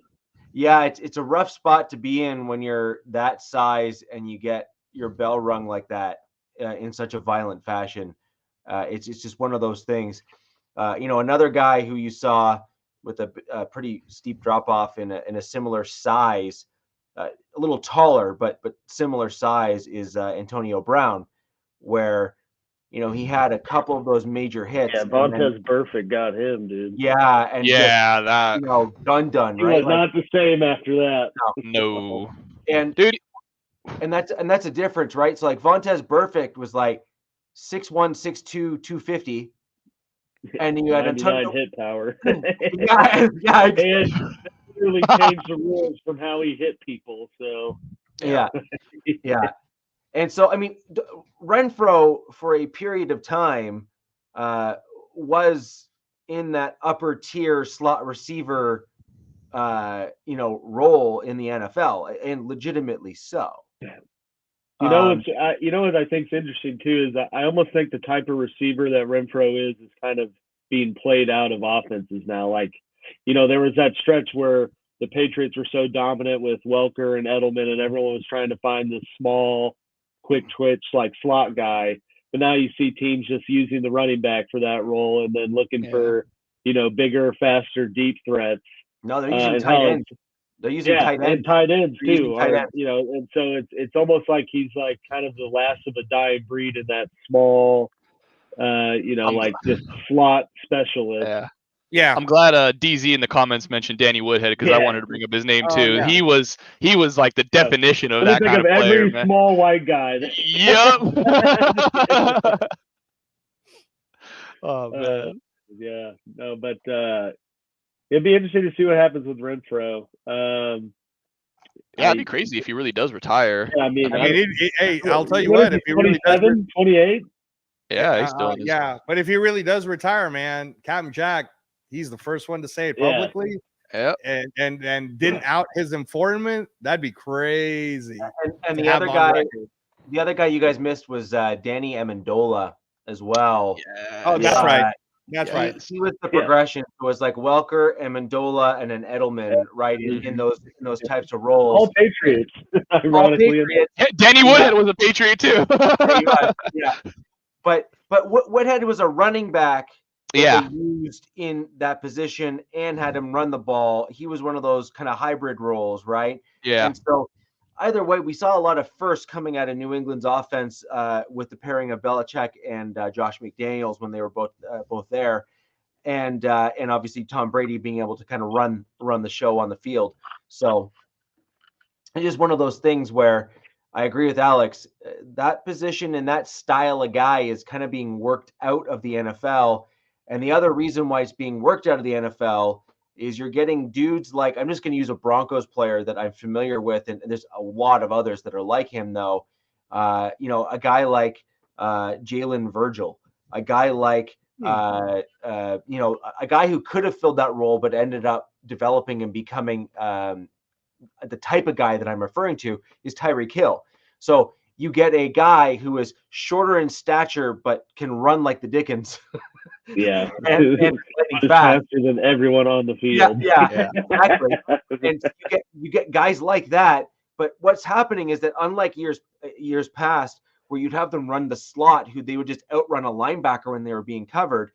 The issue is some of these linebackers are running 4.4 now. And so that speed advantage is kind of no longer there in terms of those position groups. So then the only other way you have of beating those interior linebackers is taller wide receivers that are able to jump up and catch it. A combination of height, a combination of height and speed, which again, like a DK Metcalf, like you kind of said there, Alex. And then the other alternative is to say, oh, cool, you're going to put your 6'3", 245-pound 4.4 linebacker on a wideout. No problem. We're just going to put a tight end there. And by the way, that tight end is 6'5" or 6'6". Yeah, and runs 40, 250 pounds, and also runs a 4.5 or 4.4. So good luck. Yeah. So I mean, I said that like as I feel like there at a point in time it was rare where there was a receiver that was 6'4" and ran a 4.4, and now it's like every receiver is 6'4" and runs a 4.4 and is 230 and 2% body fat. I remember when 4.4 used to be like fast. Now it's like you run 4.4, it's like all right, okay, he's got average speed. He's average. Yeah, exactly, man. That's crazy. I will say there is a total difference between a 4.4 40 speed and a 4.4 game speed. But football speed, yep. Yeah, but I mean it's I mean, go look at all the receivers in this class outside of Worthy. They're not touching Tyreek on the football field. Like, no, but like it's just that like every receiver in college and coming in just kind of developed into these bigger bodied, faster guys. Even Ladd McConkey. I mean, I got to throw the one white guy in there, right? But Ladd McConkey, I don't even compare him to any other white receiver. I'm like, damn, this guy can run, man. But that's the thing, though, is that is the standard of these positional groups now is size and speed combination, and I think that comes a lot from also how these high school players in particular are training. The training regimens used to start in college for a lot of these guys. Now it's starting all the way back into early high school and late grade school for some of these guys. And I had that even with some of my hockey buddies, because Canada, it's cold here. Newsflash. And you guys play hockey up there? Yeah, just a little bit. Oh wow, okay. Yeah, a little bit. And so I mean, I had buddies that were in like grade 6 and 7. That's middle school up there, because I know you guys call things different names. That's middle school for me. They're in middle school, and they're on training regiments. Like I mean legit training regiments. Like I went to school. I started training in 8th grade. Yeah. Like I knew dudes that were like 6-pack defined abs, 6-pack, and like bicep tricep defined musculature when they were going into like grade 7. Wow. Be curious to see what they look like by 25, but they look like DK. So, speaking of muscular people, and I know we got short time and we want to talk a little IDL. Breaking news. I think DJ Reader is going to be gone because the Bengals just signed Sheldon Rankins to a $26 million. Yep. That was the guy I was going to talk about too. He was one too. He was on my list. I mean, there's DJ Reader still, so I'm sure he's gone now. Yeah, he's not Sheldon Rankins. He's not Sheldon Rankins. He ain't Sheldon Rankins. Nah, man. No. So I think we'll quickly skim over the IDL a little bit, but next show we'll get more into it now that the major wave of free agency is kind of over here.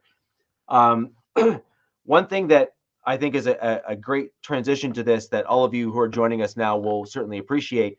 We saw some of the biggest offensive line, particularly on the interior of the offensive line contracts that we have ever seen in the NFL. Blake Cushenberry, $50 million a year for a center. Case in point, like that is a massive contract. Yeah. Yep. And Robert Hunt. Hunt. I keep saying Grant. I don't know why I keep saying Grant. Yeah. Robert Grant. Yeah, no. And Robert Michael Hunt. Onwenu's contract. 5-year, $100 million deal for Robert Hunt. That dude was. Yeah, Robert Hunt. That's not. He's never made a Pro Bowl or anything. Nope. Right. I mean, I think the most memorable thing he did was illegally catch a screen and house it. Yeah. So, looking at that and looking at what we've seen this year, that just shows just how important these interior linemen are from a value proposition perspective for teams. And in turn, it also shows why these interior defensive linemen, like Chris Jones from the Kansas City Chiefs, are such an absolute... Or Christian Wilkins. Christian Wilkins. Do not put Wilkins in the same level as Chris Jones. Yes, I will. No, it's not even close, man. Come on, not even close, man. I thought we were Get buzzing off past it. the weed. Just because we wanted to talk about stats, Angelo, I'm going to read you this one that I pulled up. Yes. Christian Wilkins sack totals. Let me just run you through his 5-year career I know. so far. Go ahead, Alex. Sacks, 1.5 sacks, 4.5. 3.5, and then in his contract year, what does he do? He gets 9. How is that remotely close to Chris Jones? I hear you. No. It's the same thing that I'm saying when I say the Raiders are coming. It's time to start believing that the road to the AFC West. Oh, so it's BS is what you're saying, right? So but it's all right, Alex. It's all right. Yeah. Just saying. Don't believe your lying nose. Anyways, as we look forward, the interior defensive line is I mean, we can kind of generally agree. And obviously, Angelo, as you said earlier in the show, in terms of Pierce, but even more so, you said it about Robert's new coach. And yes, I converted my Canadian accent to an American one there just for the benefit of the audience.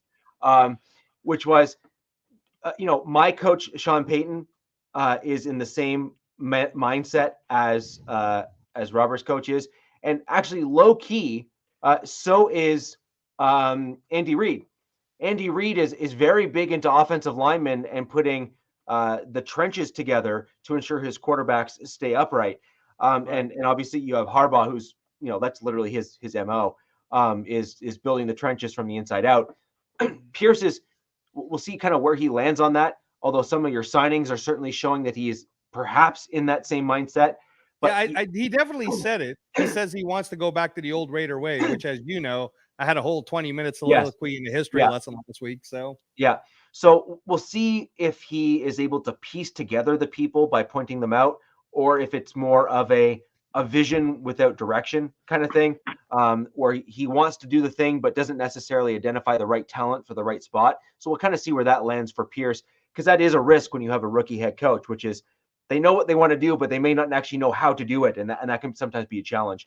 But if interior defensive line is such a huge positional group, and I think each of our teams have our own unique challenges when it comes to the interior defensive line. I'll kind of kick off with my Denver Broncos. Particularly last year, we had some of the worst pressure rates in terms of interior rush out of any team in the NFL. We may have been close to, if not dead last in that category. As a result, we also had a mediocre run stopping team, which is also a very important piece. And as an example, DJ Jones, who is a very good interior defensive lineman. Objectively speaking, he is a very good interior defensive lineman, looked at best mediocre. And as a result of that, and that's because you need that persistent and constant pressure from both ends and the nose tackle in order to have a successful interior rush. And for those who don't know, DZ, okay. For those who don't know, that is a combination of what most would refer to as the D tackle or nose tackle, and your defensive ends. And so that would be. I think he was saying that from the point of the Chargers don't have that. Yeah. Oh. I think that's. And here's another one. And here's another one too, Rich, that some people do get confused about. Like, so I can talk about like a Derek Brown, right? When you say defensive end, that doesn't necessarily mean it's on the outside. Because Tyree Wilson, though some people keep saying he's a defensive tackle, I'm like, look, people, like, are you watching it? Because he's really the defensive end. He's doing the Derek Brown right now. So, but anyway, go ahead, Rich. You have plenty of folks that are deemed D tackles, but are kicked out to end on a regular basis. Like Chris Jones is. Chris Jones. Yeah. He's Aaron Donald. Yeah. I mean, it's a common thing. I mean, even DJ Jones is listed as a D tackle, but played D end most of the year. Exactly. Right? So, I mean, exactly. It's just a fact. You get this all the time. Typically speaking, you end up normally seeing D ends being somewhere in the range of like 275 to 295, sometimes in the very low threes. But it's not as common to be in the low threes at the D end position. Right. You have to be faster at the D end position. Yeah, because you're generally going up against guys that are a little bit more mobile and quick-footed on the guard spots. Tackles, the center, or sometimes also going against the tackles if you're trying to go inside wide or outside wide. On a stunt move, maybe too. Exactly. Right. And then the D tackles and nose tackles, they're typically just doing the big boy brawl thing against the center. Yeah, so that's Devondre Sweat for you people who don't understand what that is. Yeah, that's the big boy. That's the big boy wrestling kind of stuff there. They're there to take up multiple blockers. Yeah, exactly. Thank you, Alex. That's right. The best actually are the ones that force two blockers to cover them. Chris Jones. Chris Jones. That name will be coming up a lot when we talk about D-line. Yeah, and when you force two guys to block for you, that basically leaves and forces the other team to either allow a free rusher, or guys, that's for all of you who are wondering why there's a freak dude that's running into the backfield. That's one of the reasons often why. Or they end up having to have chip blocks or a tight end stay in tight, which is generally speaking in tight on the outside or on the outer end of one of your tackles. And that's what they mean when they say tight end or in tight or in line tight end, is they stay in line with the offensive line. And that's that kind of covers off like another blocker, if you will. And sometimes that other blocker is there by necessity because they have Chris Jones on their opponent's team. And he forces two blockers to take him, and they require that extra blocker.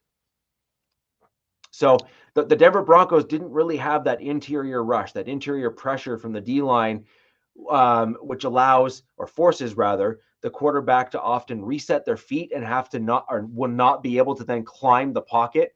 And that pocket is that arch that you kind of see on TV when they're doing the zone out views or the zoom out views, that the best quarterbacks, I would argue Herbert, Mahomes, you see that happen for both of them, where they step up as the play progresses into that open space that's directly in front of them, and they're able to plant their feet and really drive that ball down the field. Right. And so Lamar Jackson can do it. That interior pass rush, by collapsing that pocket, forces the quarterback to move either left or right and extends the play and allows those edge rushers to really get over to the quarterback faster and or at all in that matter, and end up either getting a sack or forcing a play to be an incomplete pass. So that's really why the interior defensive line is so important. And last but not least, before I throw over to Alex, is the interior defensive line also have the shortest path to the quarterback. So from the edges, you have to go kind of the long way around in order to get to the quarterback, generally speaking, whereas the interior linemen have that straight line path to the quarterback. And that's really a very valuable position. Well, it's a science lesson, people. The quickest point between A and B is a straight line. Yeah. That the time where you finally realize on a football podcast how important that kind of grade school, high school math was, right? Manifest in the D line. Yeah, exactly. So, Alex, over to you and your Kansas City Chiefs. Yeah, I mean, honestly, the name that we have mentioned a bunch, but the Chris Jones re-signing certainly clears up some potential holes that would have been in the D line.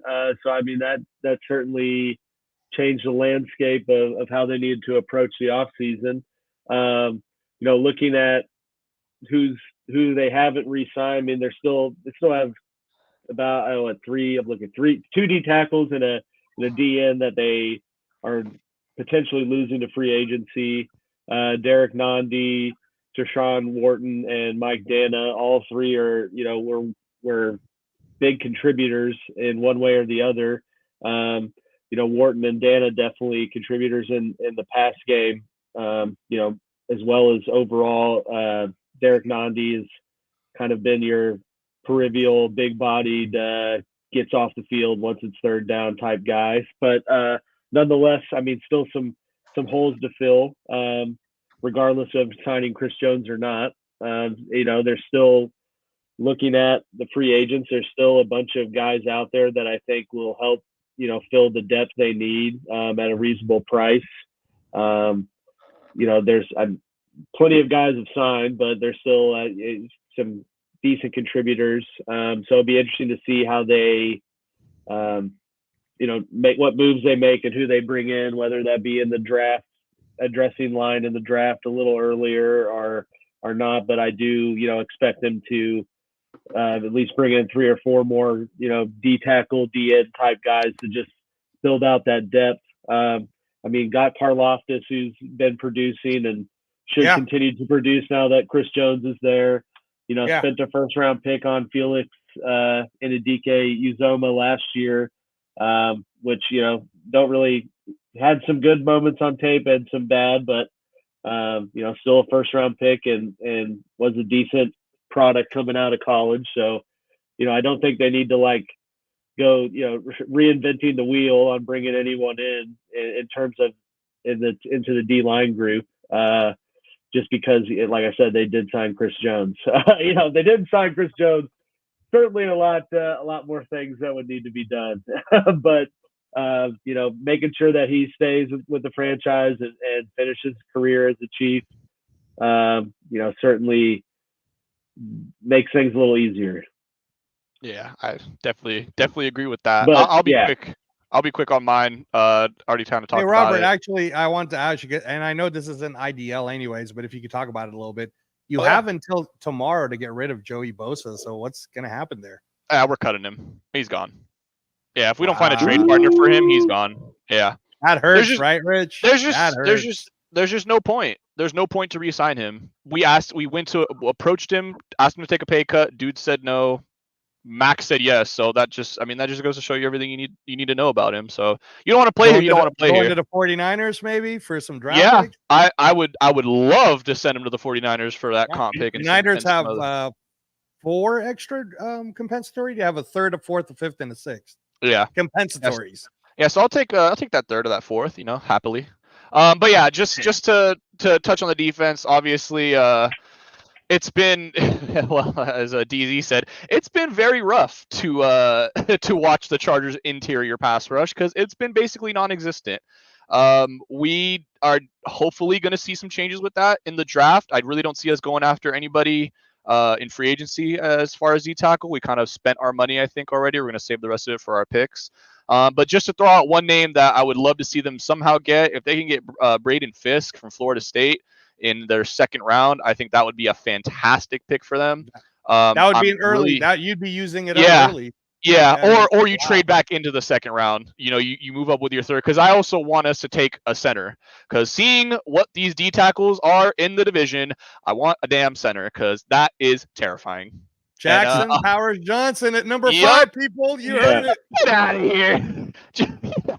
Zach Frazier more likely with our 5th pick in the second round, but that's true. That's true. Harbaugh's going to go get his guys. Yeah, he's going to get his guys. So I'll pass it right along to you, Angelo.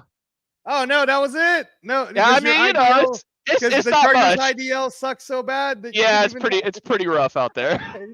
Okay, no, mine will be short too, because obviously we're just all so happy about Christian Wilkins. I don't think Raider Nation is done. So for all of you guys who are just listening now, again, thank you for all your chats and your comments. Really appreciate everybody pressing those like buttons, subscribe, and then Captain Jack, you'll get a chance to see him tomorrow night at 6 o'clock on the Captain Jack Rackham channel. So Captain Jack likes defensive tackles a lot, and the Christian Wilkins signing is one piece. And the whole thing with us is that because, I mean, and again, I don't want to go over it too much because Rich already explained it, but I don't think we're done yet because if we're keeping Tyree Wilson as our left and right end sort of guy on the inside, I think it's still extremely possible that we have to get somebody to partner with that. And Braden Fisk was the rookie I was looking at because Max Crosby already shouted him out. I thought that I didn't think we would reach for Braden Fisk. I thought that he would fall to our third pick, but now that other people are looking at him, we'll see how the board falls. And that's one of the people that I believe Telesco may actually trade back up in the late second for. Yeah, exactly. Yeah, Steve. So that's why it's like, okay, man, so the Braden Fisk is the guy that's kind of dropping far enough, maybe, because I don't think he's going to get a first round grade. The other one that I wanted to kind of talk about just a tad is I still believe that we have a chance to get Tavondre Sweat at the number 44 pick. I think Tavondre Sweat could fall that, and that's a perfect what Rich described as that nose tackle, right? Or what Alex was saying, that the guy eats up more bodies. So maybe Tavondre Sweat's stats will look a little bit like Christian Wilkins in his rookie years, but now we got Christian Wilkins, Tyree Wilson. I'm just saying, man, you have to bring out the stat. Why are you bringing out stats when I'm talking about talent, Alex? Right? I'm talking about potential here. But anyways, so yeah, but if you guys could just imagine our defense being in that Patrick Graham way, we got Wilkins coming this way, we got Tyree Wilson coming this way, we got Tavondre Sweat eating up all them bodies, and then you got Max and Coons coming off to the outside. So yeah, War Productions got it exactly right. Chris Jenkins is another guy that I was looking at too. Me and Aussie Raider actually did an entire show way early, like I want to say back in January maybe, that we did it, where we were talking about picks even before the free agency, and I'll be back on his channel here real soon to now talk about what's really going to happen. So that's somebody I want to bring up because we're talking about interior defensive linemen. In terms of what we have, some people don't like him, but I still want to see what he can do. Byron Young, defensive tackle from Alabama. We'll see, right? We'll see. A lot of people do like Nesta Jade Silvera, which for a 7th round pick, man, what the heck, right? Like, let's see what can happen. And then Adam Butler, if I'm not mistaken, while we're talking right now, is still working on coming back to the Raiders. And I kind of like John Jenkins as a veteran piece to teach anyway. So I think he'll be a part of that 75 before the cuts happen to 53.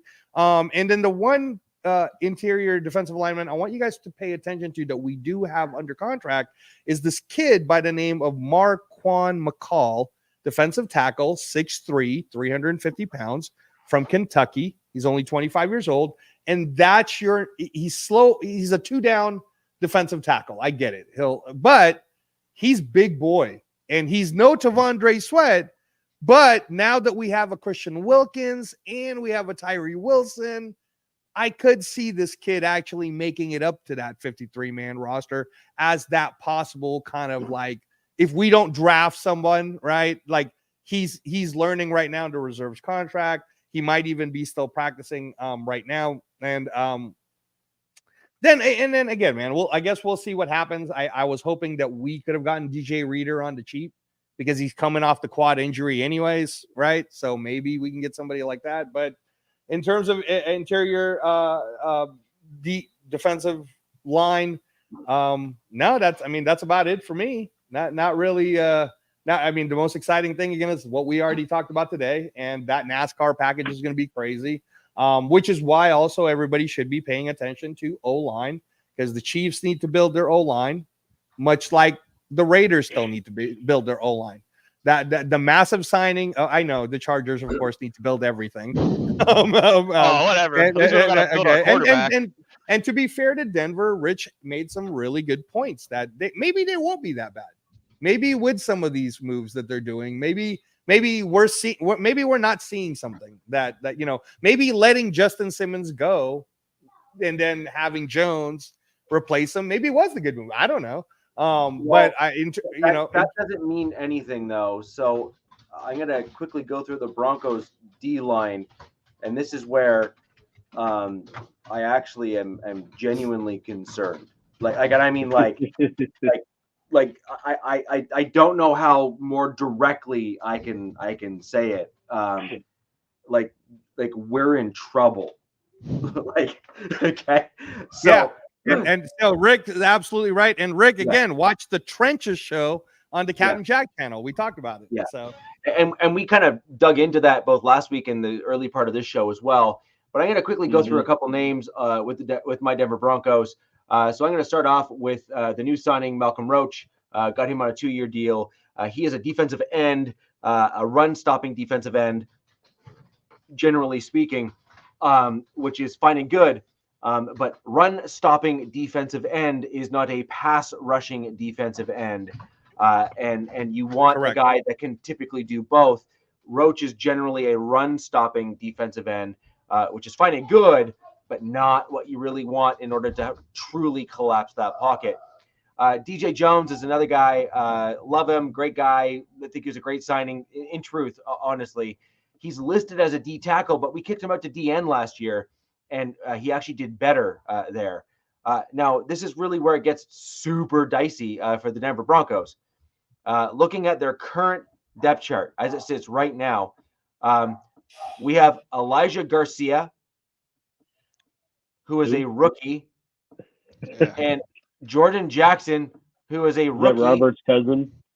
I was gonna say, if there's a guy in the NFL last name Garcia, this is probably not good. The last one was the 49ers quarterback.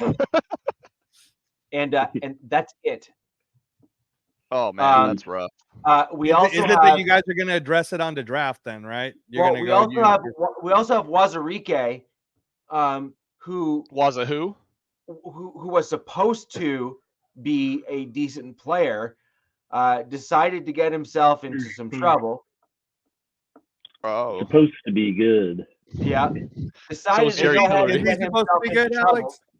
Huh? Is he supposed to be good? Wazarike? He is. Okay. He was supposed to be. Yeah, he was supposed to be a pretty darn good player. But he ended up doing some pretty silly things like betting on the NFL while playing in the NFL. That's usually something you don't want to do. Yeah, and in college. Yeah, the floodgate of his college. He did the Kendrick Bourne. I think he was one of the Iowa State guys, wasn't he? Calvin Ridley got busted for gambling, and they paid him $90 million to fuel his gambling addiction. So it might work out for him. You never know. So he is either way. Wazarike is the only true, what I would deem as a true body size fit. If you're looking at true size for that position, he's 6'6" and 320. Okay. So he's big boy. He is. We'll just say not small.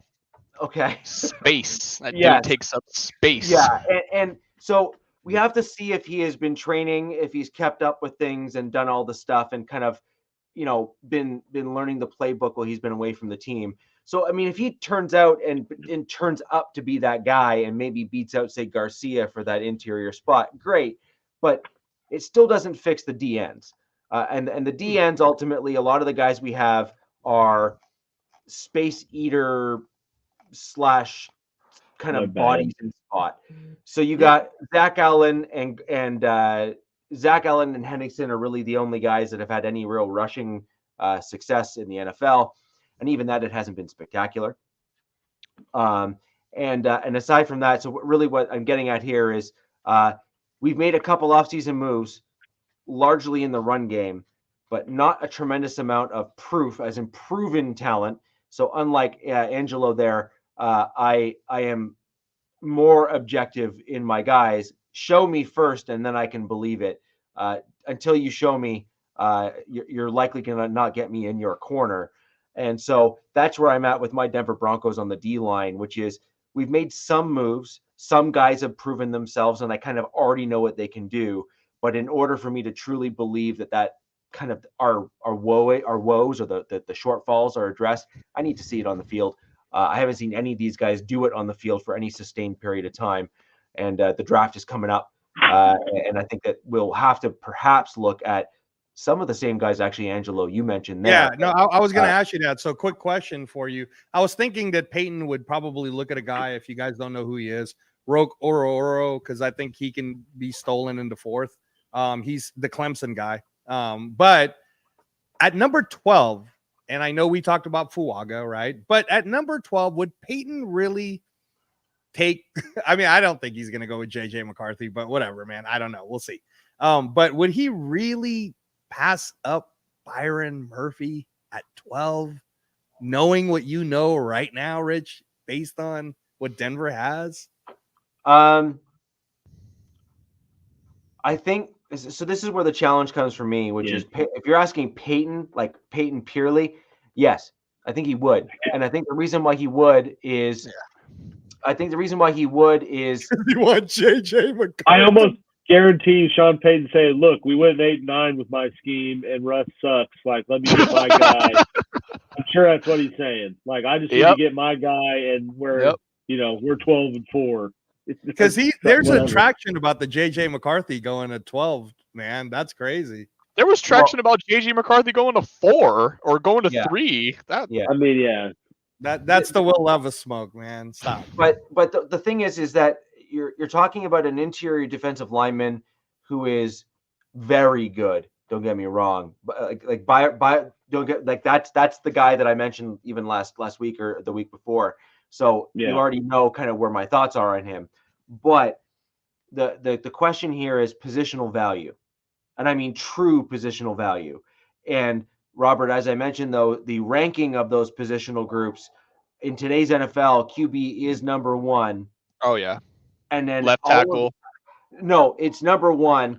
And then all of the other 3 beneath it are a distance behind it. Yeah. I'd almost say, too, it's valuable to find your QB with 5 years of control. And then and a rookie contract.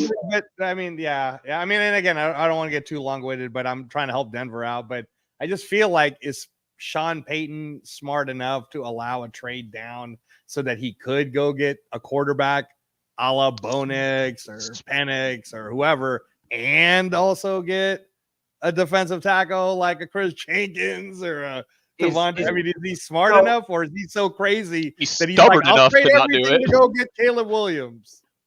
So so there's a difference between what I think is going to happen and what I would like to happen. So what do you want to happen? so what I want to happen is I want us to draft Fuaga. I would actually like for us to stick with Stidham for maybe another year after this one to bring us that's smart back a year. That's smart. And I'd like to extend him today, like now, into next year, so that we kind of get a more cost-controlled quarterback. We don't have a ton of cap space this season. We're going to be hit again with another dead cap hit with Russell Wilson, even if we absorb a lot lot of it this year. And Arch Manning is coming out after that Russell Wilson hit happened. That man hasn't even played for his own college team yet. Correct. Are we drafting people straight out of high school now? Man, you guys are killing people's At dreams. one point in time, I can see Rich loving that one where they'll trade it all to go get Arch Manning because of the legacy. Was considered to be the for sure number 1 pick coming into his draft class, and look where he's at.